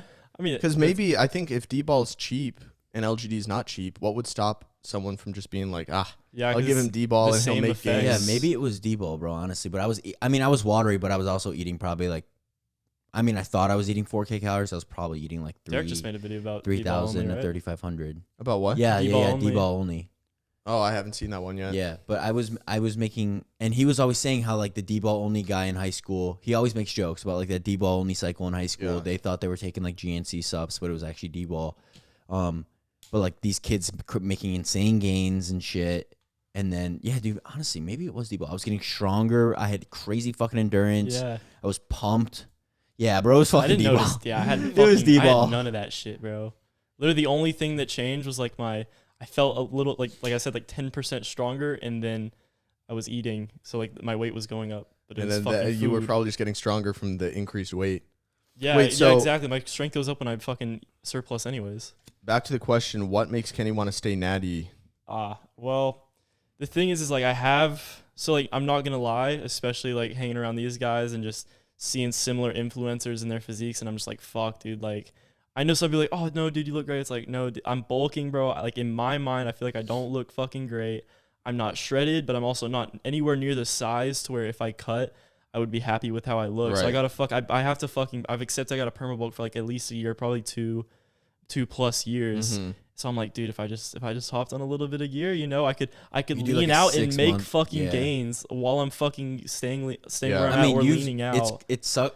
I do want to say like it does suck for you because you see us and like our physique because we're on gear and we play with compounds and shit. Like our physiques literally change. Y'all have gone through a fuck like the past year. Y'all have gone through a Right. fucking metamorphosis. Bro. Yeah, it's like a year of bulking and cutting for us is like 5 or 6. Yeah. with Yeah, the maybe main- more with a natural. I say the main thing is just like it's literally I've never wanted to hop on gear. Just the idea of having to like pin stuff and like take things to balance out other things and like having Right. to take drugs because it's like the thing is my goal It's like a laundry physique, list. which was another question. Like my goal physique is like something similar to like a David Lade or a Bjarnson Fitness, if y'all know who that is. Just like like not huge but fucking decently sized and super lean to where you're just aesthetic as fuck.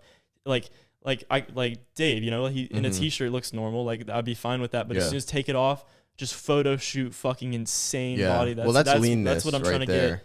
Yeah. But like also like he definitely has way more size than me, so I have to get to a certain Right. level of mass before I can cut down. Right. Hence the fucking permabulk. But yeah, that's the main reason. Like just the idea of the hassle of taking gear, and then the idea that if I because if I hopped on test, I'm not like I know me. I'm not gonna hop off. I'm gonna keep Right. doing it because like. But at the same time, it's like, oh, dude, my sleep's not always that great. Like, I hate the thing about Natty is I hate that my fucking test can be like this and like all these Right, things right. change it. So the idea of even if I have a fucked up sleep, I can go in the gym and have a good workout. Test levels high.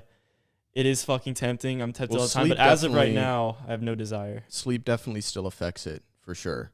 Like when I'm sleep deprived, my workouts are fucking shit. I meant in the sense of like having, because like on tests, I Muscle think you have growth. better sleep, if I'm not mistaken. Like I don't sleep great. If you have low test, then yeah, getting on TRT will make your sleep good. It would improve if you have low tests. It would just improve your quality of life. Yeah. by Yeah. a million. But if Yeah. you have normal tests, then you shouldn't have sleep issues anyway. It's not like you inject tests and you're sleeping like a baby. You know, you're gonna sleep normally Okay. on TRT. All right. As of right now, it's like, But that's good that you Yeah. mentioned. what? Sorry, go ahead. Oh, my bad. Get to where, if I can get to where my goal physique natty, even if it takes longer, I will. I'll deal with looking like shit, bulked, soft as fuck for like a year or two. If around that time I'm not where I want to be, then maybe I'll think about it. But if I can get there and then get to the physique I want and just focus on like getting my strength up on my lifts so I can have cool lifts. But I will say when it gets to like, 30s, 40s, and like naturally there's nothing I can do, my test level's going down, I'm 100% going to hop on CRT. I think most guys should. Yeah, like I there's think- no yeah. doubt for me about that. Yeah, I definitely think most guys should once it starts naturally declining. It's good that it's good that you mentioned that, how you said if you were to hop on test, you would have like better workouts and stuff. But then you kind of were like, nah, that's not necessarily true. Because like, even though we're both on gear, sometimes we're fucking, I mean, you film us, bro. Sometimes we have Yeah. shit ass workouts. Like we just don't want to be there. So like after a certain point, I feel like there's a sort of newbie gains that For comes sure. with being on gear. Like you're so excited to work out, which how it was like with me on LGD or D-ball, whatever the fuck it was. I didn't want to miss a workout. Every workout was insane because I was like, in the back of my mind, it was like, I have 8 weeks of this cycle, and Yeah, I'm gonna make the make best of it. But now that I'm like permanently on, it's kind of like I'm back to normal. Like, Right. I still have shit workouts. Some days I don't even want to go to the gym, or like I'll just take a rest because I feel like shit. So it's good to say. It's good that you mention that, because just because you're on gear doesn't mean that you're gonna have insane workouts every single time. Yeah. Part of me always wonders, I was like, what if for some reason I'm like a hyper responder to like some compound, and the only way to know is to try it, and what if I just need to take a little bit of this and I look fucking nuts? That's sushi on But- trend. Yeah. No one knows, bro. It's like people are like, yo, I want to take this, but I'm afraid what it's going to do. You'll never know until you do it. It's like Yeah. people ask me, bro, you broke out really bad on Deca. And I was like, yeah, I didn't know that was going to happen. It's like, you're never going to know what side effects you're going to get or how well you respond to something unless you try. I'm not telling you everyone to go fucking try everything under the sun, but everyone's different. Like, Yeah. it's how it is. Yeah, I certainly didn't think I'd get gyno from a low dose of test, Yeah. but I did. But so the next question is, how much time do you spend editing my videos? It's a good question. So for James' video, at first it would take a while, and then like even before you, I worked with Rem for a little bit, and it would take me fucking forever to edit. But now, like I've gotten it so down, like I just know exactly, like I just got it down to a science where I can kind of like half, like what's the word, like get in the flow state like really fast, and just like I could probably, I don't know, because like sometimes your videos are just like 10 minutes, but sometimes they're 20, so it varies a lot. Or if it's like Also the amount of raw clips that goes into it. yeah, so if it's like a bunch of vlog of like you doing different things and then workout and then this, that's gonna take longer than like If it's a Q&A. yeah, like a Q&A, or if it's just like, all right, making my pre and then we're at the gym, and like because I think I would say the gym part I'm pretty good with now. Like I can Right. get that part done fast, but like let's say it's like a simple intro, workout, outro, I could probably get that done in like a few hours. Damn.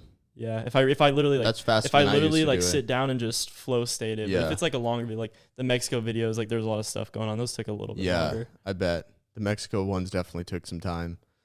Madrid takes a bit too. Well, he takes like a day and a half, but only because I kind of just give him it, and usually it's unsaid. But when I give him the video, it's unsaid that it will be posted the day after the next. So it's like he'll do what he has to do for the first day, and then the second day he knows what he has to do the next day. That's how I try to like I try to get him done in that kind of time frame as well. And plus, he doesn't, like when you're saying it takes you 3 hours, that doesn't mean you sit down for 3 hours straight. It means you might sit down for an hour, go to the gym. It depends. Like back say for, you like, 2 send me hours. clips in and after like later in the day, and like I gotta go to bed. Like maybe I'll edit for like an hour, Right. and then but like I like to sit down, just knock it out in one Oh, sitting. really? Yeah, I I was like the to do that exact because I same can way. stay in the flow state and I can get it done fast. Yeah, I was the same way, but it would take me like 5 to 8 hours to edit a video back when I did it. But that's not because it's literally just because I was like a perfectionist. Yeah. Stuff that no one else would notice, but I'm like, no, I've got to do this like draw mask transition.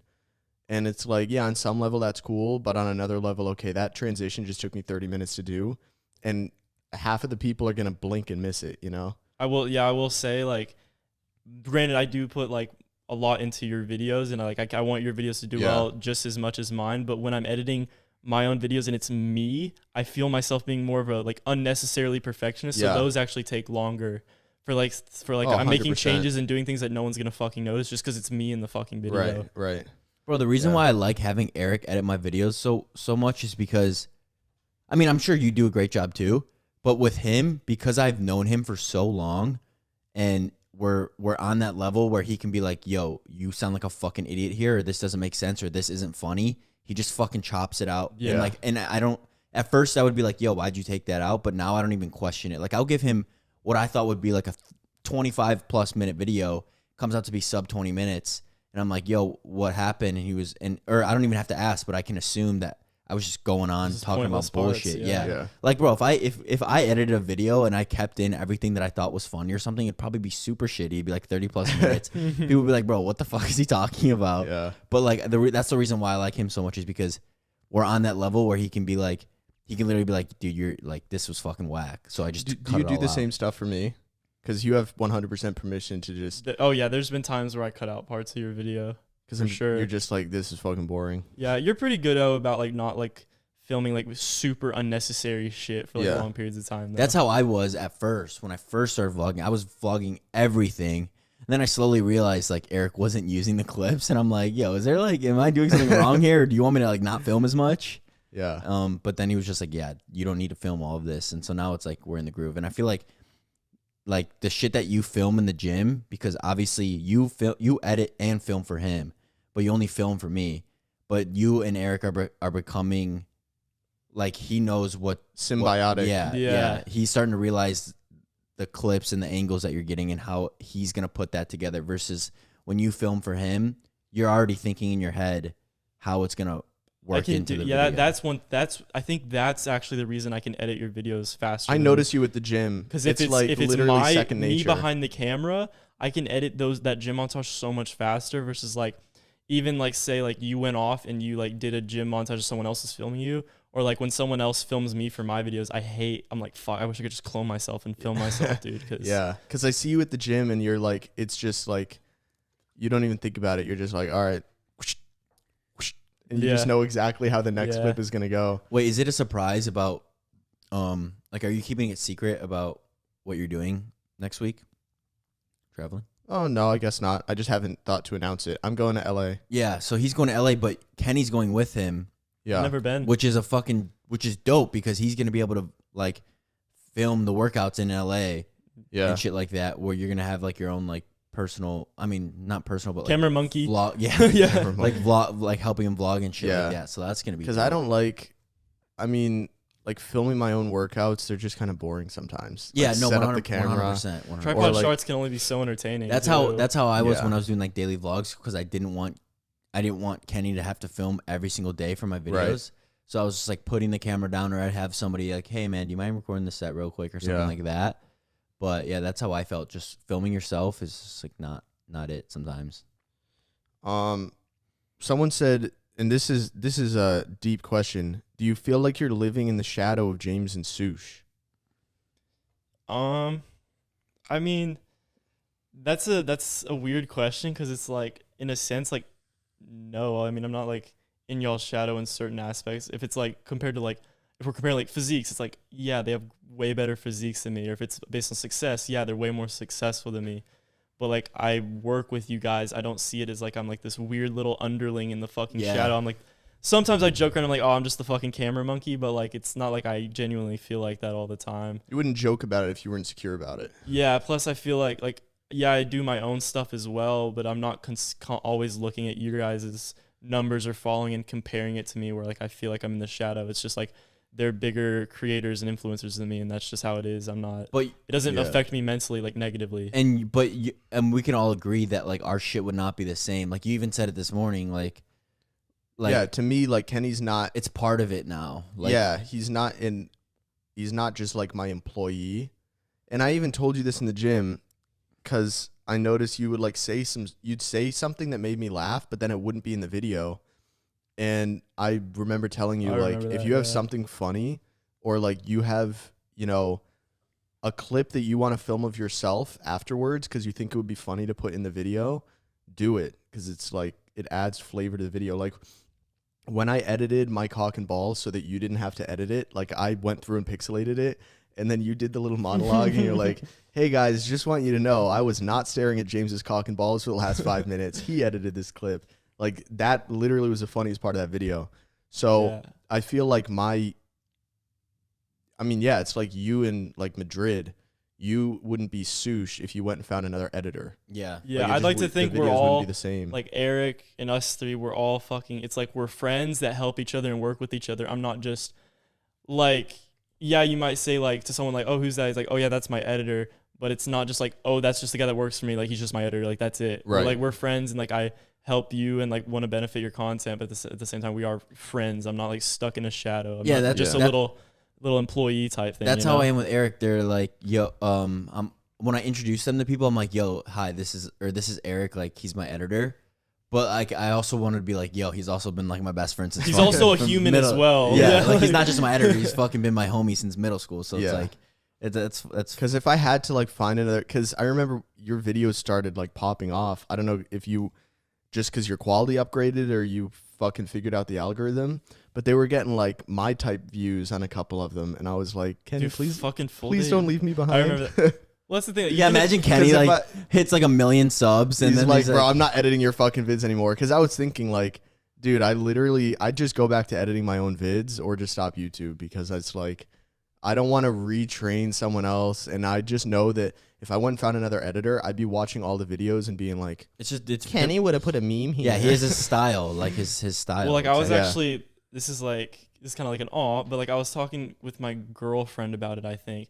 Because like I'll occasionally make a joke, or I'll say like, oh, I'm just the camera guy, the editor guy, the camera monkey or whatever.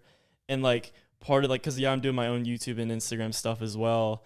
But it's like, and I've told her and I've told people, it's like, even if I got to like their level, I'm not going to like be like, fuck you, James, I'm not editing your shit anymore. Because like, first of all, it's like a decent income for the amount of work I put in. And also like, I enjoy it. I like editing. It doesn't like destroy my life and my goals in any negative way. So I literally said like, I would like to like grind and get on their level. Cause this was more like, fucking what's the word? My mind went blank, but it's just like, it's like half joking, half serious. Cause sometimes it's just like, oh, I'm just like their employee. And it's like, I'd like to get to this certain level as like a creator or whatever. Mm-hmm. So like I could be seen as like a facetious. Is that the word you're looking for? No. The fuck does that mean? Oh, like no, just like insecure in comparison to y'all's, because like, oh, I'd like to like get my YouTube to like similar stuff to y'all, or get my numbers similar to y'all, because like then I could be seen more as like a friend of you guys, that like we all work together, versus right now I'm like every now and then I'll feel like just camera guy, editor guy. Right. Yeah. I mean, the guy I trained with yesterday is like one of the only people I've trained with at Alpha Elite, and he might have like 500 followers. I didn't look at his followers or his account. I just talked to him a few times in the gym, and I'm like, damn, this guy's really cool. Yeah. And I remember so first day we saw him, we were like, bro, this guy looks fucking nuts. Yeah, we weren't like, I wonder how many followers he has. Yeah. Like, that wasn't even a question. It was That's just nice. like, bro, I won't lie, there's sick. been times, especially like more earlier on, where it's like, people ask me, they'll be like, why don't you lift with them, or why don't you ever vlog with them? And it's just like, oh, I mean, they got all these subs. I don't really want them to like, hey, can you guys help me with my fucking like sub 10K YouTube channel video? Well, I mean, you can, but you also lift it like pretty early compared Yeah, to us, that's right? true. We're going at like night, and you're like, bro, I want to Plus, I'd hate to sleep make right y'all now. take off fucking like 50 plates so I can do my work instead. Oh no, I don't care. 50 plates. I haven't even thought of it. Well, I just don't train with people.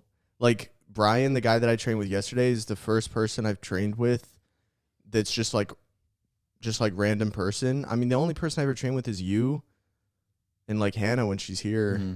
I mean, who? Maybe like Marco. Yeah, Marco occasionally. I've trained with it. him like 3 times. That's about it. But yeah, I just don't think of it, you know? And then when it comes to like hanging out or like vlogging together and stuff, it's like, I'm just like, oh, they don't really do much. Yeah, no, Yeah, but that is true. But I That don't is either. true. That None is of us true. do shit. We're all just fucking homebodies all day. Yeah. Fuck. We got to be more social, man. We say that every day. We say this every day.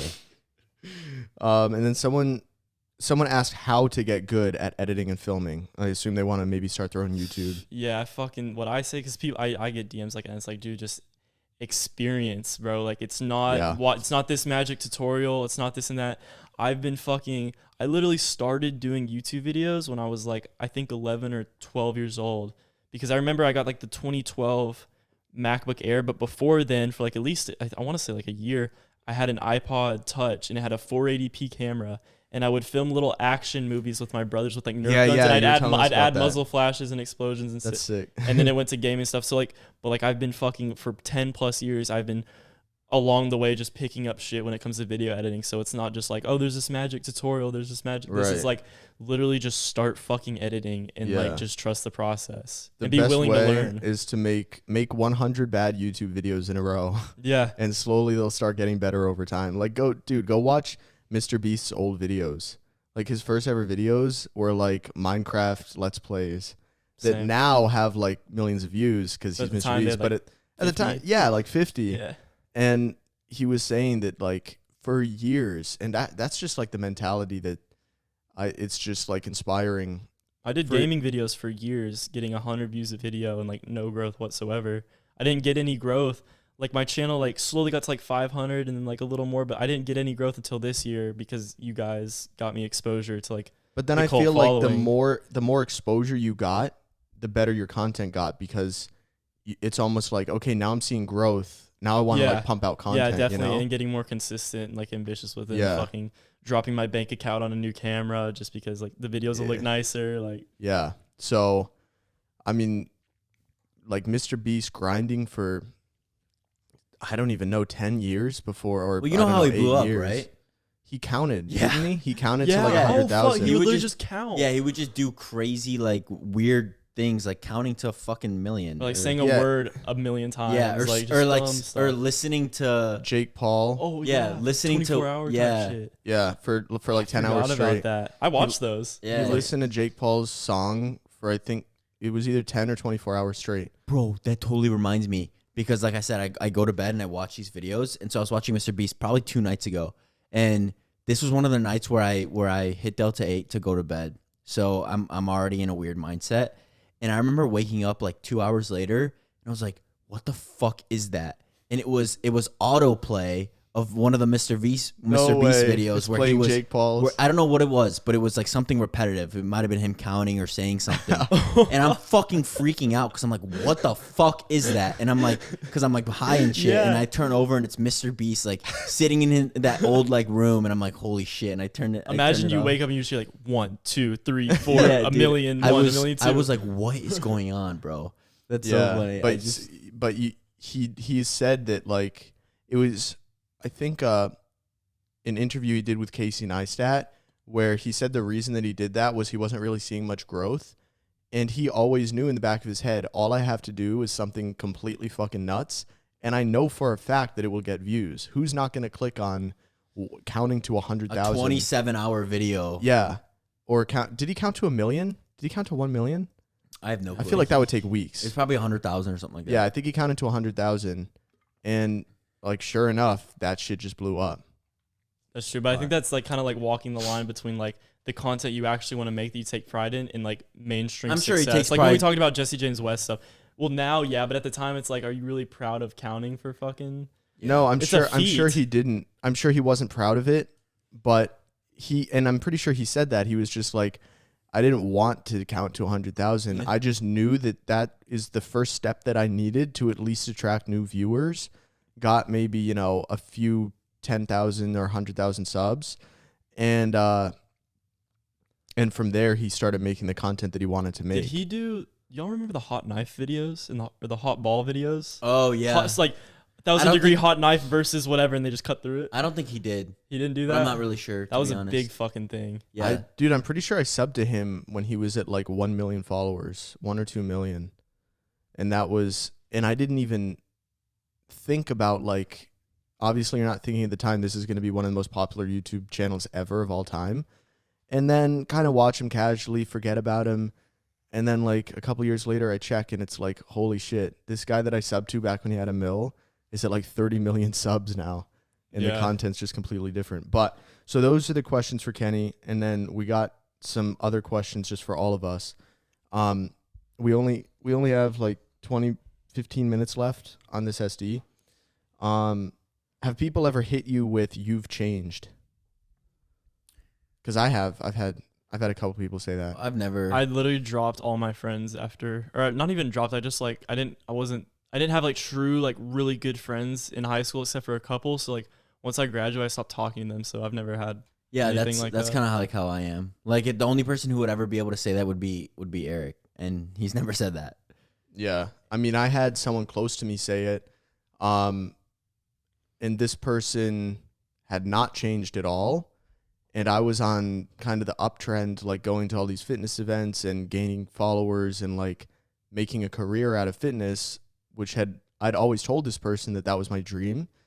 And they hit me with the "you've changed" because me and this person went through a rough patch together.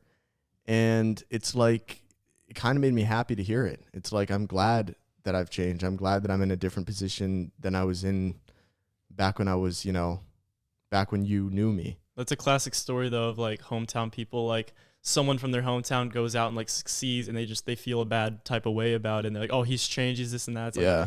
you're just mad he like came from the exact same place and is like killing it in comparison Well, to you. what's funny is like the more secure people, like I went back to my hometown about a month ago, and it was crazy to see people that I knew. Like there was one one person, I don't know if I told this story on the pod, but this was someone that I would consider, like, back in high school, this was like a popular kid, like more popular than me in kind of that clique and kind of above me in that way. And then I saw him working at this restaurant that I go to a lot, and he was like super hyped to see me.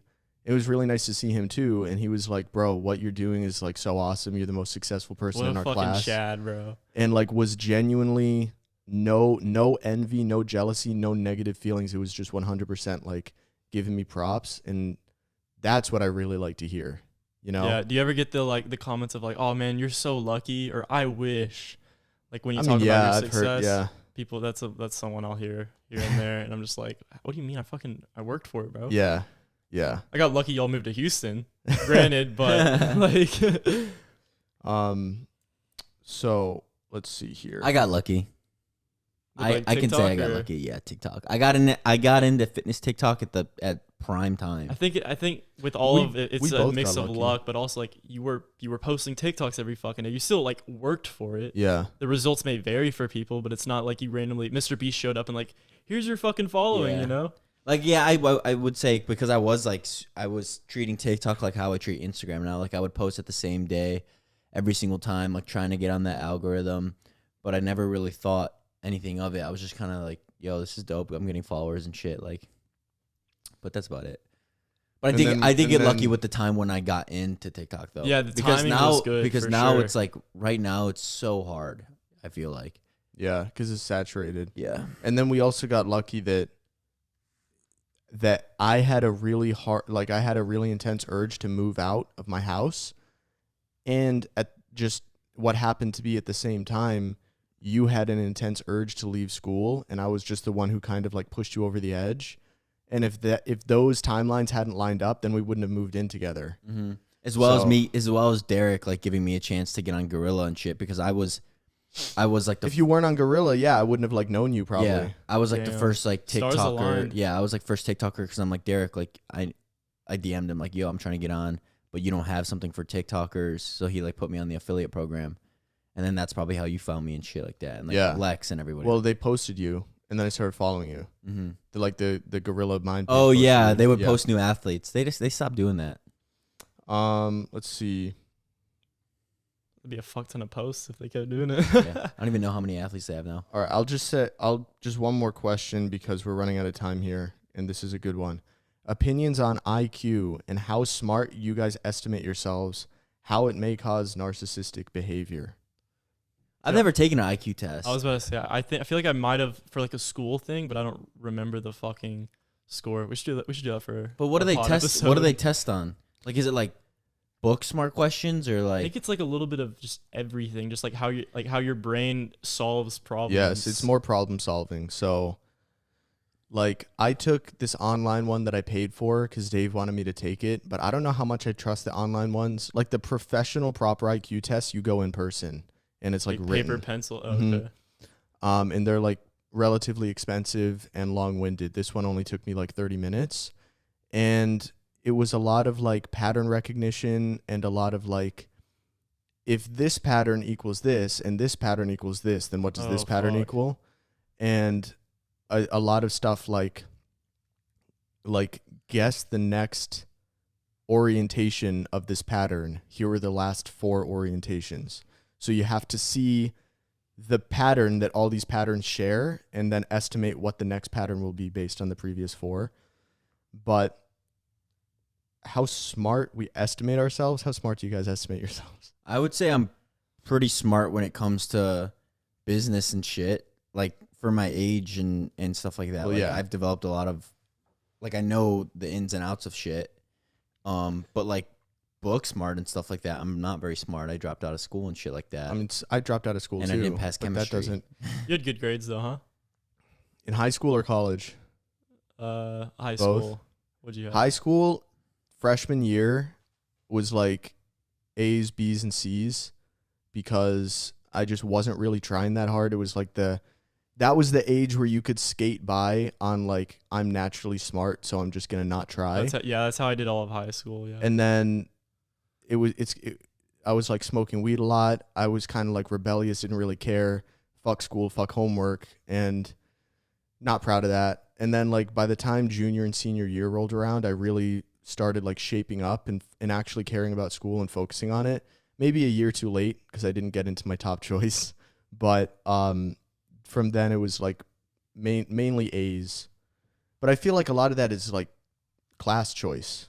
It's easy to get, it's easy to get an A in like standard English, but it's hard to get an A in like AP Calc 2. Bro, plus high school, like I feel like I cheated on like homeworks and stuff. Like we would have group chats and we would just all all work on homework together. Even the smart kids cheat. But then in high school, but then like tests and stuff is obviously it's hard to cheat on tests and stuff like that. Yeah. But like your like nitty gritty assignments, like your homeworks and stuff, like I'm getting hundreds on them and then I'm getting like 80s on tests and stuff. So my grade just averages out to like a 85 or like a A minus. So I was like A's and B's in school, but only because I was just mostly just cheating and shit. And a lot of like high school, at least the grades you get in high school, a lot of that is just how much you choose to study. A lot of it's memory based. High school's a lot of effort.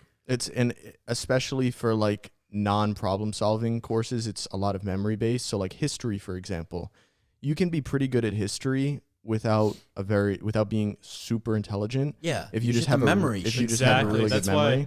That's why I struggled in like, because I didn't really care in high school and I was still like honor roll and shit. But like shit like math, I was so good at, because it's like I just literally have to like learn like the formula and then I just work it and I just have to do problem solving. So I was always good at that shit. But then like for some grades, like the science and the history, I'd be struggling more because I just didn't want to I didn't study, bro. I hated fucking studying. Mm-hmm. Yeah, bro. Like science and math, I was good at. Yeah, like I was in honors anatomy, and so anatomy is just like the human body. So like knowing the names of the bones, and so with the honors, the only difference between honors and not honors was, there was no word bank on tests and stuff. Mm-hmm. So you had to like know what bone was what. Right. And like I'm out here doing like Quizlets and shit, like trying to fucking study, but like this bitch next to me has a photographic memory. Right. And so she's literally like, she just has to study it for like fucking 30 minutes and then that's it. And she knows everything. So like, yeah, everything's like memory, like especially something like anatomy where you have to know specific names of bones and stuff and muscles and shit like that. It's all memory. Versus something like, let me think. I mean, one of the hardest courses I took was probably Calc 3 or Calc 2 in college. And it wasn't an insane amount of studying per se. It was more how much you paying attention in class and how good is your problem solving when you're doing tests, because a lot of it is like math at that kind of higher level. A lot of it is you can't just memorize how to do math problems, like you can memorize techniques, like here's how to do long division, but in terms of you're not going to be able to memorize certain things. Yeah, that's how it was, because I took AP Calc in high school, and that's how it is. Yeah. So I think that's a better. And your SAT scores are somewhat correlated with your IQ, but even for SATs, you can study. I didn't study for my SATs whatsoever. There are study guides you can buy, and I know some people that studied so fucking much for their SATs for like weeks prior, an hour every day. Because they were super academically oriented. They knew what school they wanted to get into. They knew what score they needed. Versus with me, I was just like... Wait, what'd you get on the SAT? I think I got a 1400, but that was on the new one. That's smart. Wait, what'd you get? Did you take the ACT? No, but the SAT, they had the old one, which went up to 2400 or 2200. And then the new one, which goes up to 1600. Yeah, I think on the new one I got 1140. That's above average. You're smart. What's average? I don't remember. I think like 1,000 or something. But then ACT, which is something that I took more serious because my school wanted ACT, the school that I wanted. Isn't that more like science and like engineering and stuff? I think it's just another standardized test because there was still English. Yeah, I remember, because I needed an ACT but not an SAT, so I just took an. What'd you get on the ACT? I have no fucking idea. Oh, I got a 26. I remember it was good, but my parents like, oh, we got you this book study. I was like, I just walked in there and like I guessed on some shit. The max is 36, I think, or 34 or 32, something like that. I got a 26, and I was going to a tutor, bro. Literally going to this bitch's house. Excuse me. She was like this nice old lady. Going to this lady's house like every Tuesday or something, studying for this fucking test, and I got like a 26, which is like average. But I don't know. So what do y'all think? Do you think IQ directly correlates like SAT scores? no, like do you think the results of like an SAT, ACT, IQ test correlates with like Not intelligence? standardized test. Like Definitely to answer the not question. standardized test. It's hard to say because it's like, okay, I walked into the SAT and I think I got a 1380 or 1360, and just purely because I wasn't satisfied with that out of an ego place, I took it again. I probably didn't need to. And I think I got roughly the same score, but it was inverted. So they have like they have the English section and then the math section. Oh. So one of them, my English was higher. Then the second time I took it, my math was higher. So my super score came out to like 1400, which is like the best from both. But then I know other people that studied like fucking crazy and were pumped about getting like a 1200 for studying. Mm-hmm. And then I know other people that studied a little bit and they got like a 1500, and it's like, holy shit, bro. You know, if you're getting like 1500 is fucking elite. Well, there was like in like because I took AP Bio, and in that class I had the valedictorian, and she just like grinded fucking. Okay, it's kind of a flex. I'm not gonna lie, it's kind of an ego flex right now, but she like was a studier. She was always studying. She took all the hardest classes, and she was valedictorian and like got hella fucking scholarships. But the AP Bio test came around, and we took it. And I was just kind of taking it because like, oh yeah, I'm probably gonna go to college, might get a biology degree. This will the credits, I won't have to take like a class or something like that if I do well. And I remember after the teacher came to me and was like, hey, you got the best score, like way better than what the valedictorian girl got. Damn. And I was just like, oh, no, okay, hey, Yeah. look at me. So I think it's like Yeah. part of it. I think part of it's like, I don't know. I don't want to say luck, but it's like just a mental. Like I just did well and just happened to do well with like minimal studying versus she grinded out. But at the same time, I would say like school wise, she's way fucking smarter than me. Mm-hmm. Like I'm not like, it's just like tests. It's like tests can only say so much. I Yeah, feel like. and there's go ahead. Like when I was doing my tutoring for the standardized testing, they teach you how to guess. I remember learning about how to guess. They teach you how to guess. So it's like half of it is like if you're running out of time because whittling down just the obviously Yeah, shit answers. yeah. Yeah. And I think just having general knowledge of stuff is really good for guessing too. Like if they ask you, let's say they ask you a question, this is a complete example, but let's say it's like, what's the Latin word for blah, blah, blah? And you have no fucking idea, but you know roughly from your general knowledge of like the origins of prefixes and suffixes, you can look at the words and be like, this one looks correct because it's got this prefix or whatever. Versus if you just strictly studied for that test and you don't have that kind of general knowledge, you're not going to be good at guessing if you come across a question that you have no fucking idea about, you know? Bro, studying for the English portion of the ACT, my tutor literally told me like how to skim, like taught you how to skim because everything is time. It's time. You don't time. actually have time to read, that's what read the whole sucks. fucking Yeah. passages. You're like, what kind of fucking test is that if I can't even read? Exactly, because like people could get fucking insane scores if they had like more time. Because I remember, I think the ACT, I would just be kind of like, I don't really care. I'm just kind of floating through, I'm like, oh, I want these answers to count. But then it's like, oh, you have 10 minutes left, and I'm like, fuck, dude. I'm just like, all right, educated guesses on every single the other half of the fucking test. It's because it's a competition. You're competing with other students. This is being viewed by schools, and part of IQ is your brain efficiency. Like, yes, you can. Okay, if you need 10 minutes to solve a question that another person can solve in 3 minutes, Yeah, that's true. they are smarter. Yeah. You know? So it's just with standardized testing,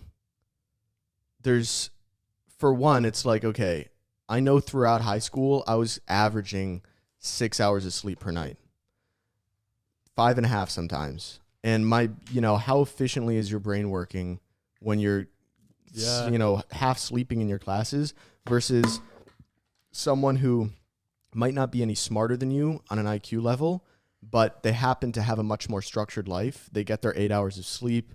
They wake up 2 hours before school starts and do their fucking meditation. They do their yoga. They're firing on all cylinders at school. Have the kids with their fucking like 50 flashcards throughout the day at lunch and shit. So they might brain wiring on a genetic level. Their IQ might not be higher, but they're going to blow you out of the water when it comes to standardized testing because they're just firing on all cylinders.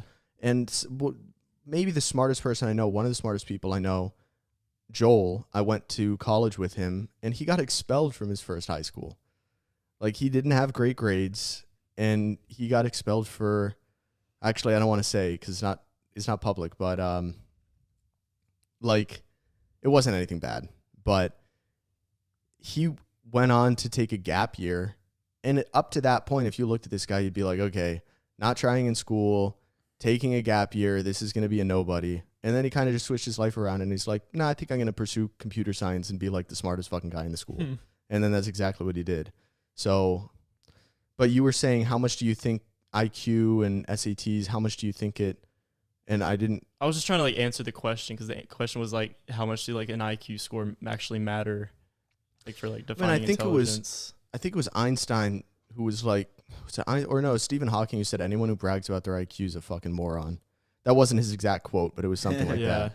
You know, it's like, and also like people could be really smart at one thing but dumb at the other, and vice versa. Like everyone's different, and it's like if y'all said something like, "Oh yeah, I did a shitty score on the SAT," and you're like, "Oh yeah, me same," I'd be like, in my mind, I wouldn't think of that any different because I'd be like, okay, well I know y'all are both really intelligent in person, so like I don't think any test score you told me would fucking matter. Yeah, I don't think it should to a certain extent. Yeah, exactly, and like the thing is, there are different kinds of intelligence. There's verbal IQ, then there's fluid IQ, and then there's like static IQ.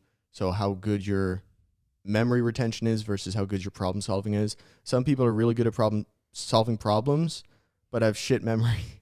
Yeah. Right here. And then other people are like really good with their words, extremely articulate, but might just be average in terms of how good they are at solving problems. But you can just seem smarter the way that you talk. Yeah, 100%. Like the way that you form sentences. If you have a wide vocabulary, like you simply sound more intelligent. But there's some people that they have a low verbal IQ. Okay, David Lade is one of those people, but I actually don't think he has a low verbal IQ. He just has a low spelling IQ. If you texted this guy, there's spelling mistakes everywhere, there's grammar mistakes, but that's simply because he didn't pay attention in English class. When you actually talk to him, you realize this guy's super fucking intelligent. I was gonna say, in like some of his videos, he would throw out words that, like you don't even know what the fuck that word means, you know? Yeah, like he's very creative with his vocab, but in terms of spelling, like if you were just strictly texting him, see you later, like yeah. But or just like massive spelling mistakes, but then you talk to him and it's just completely different.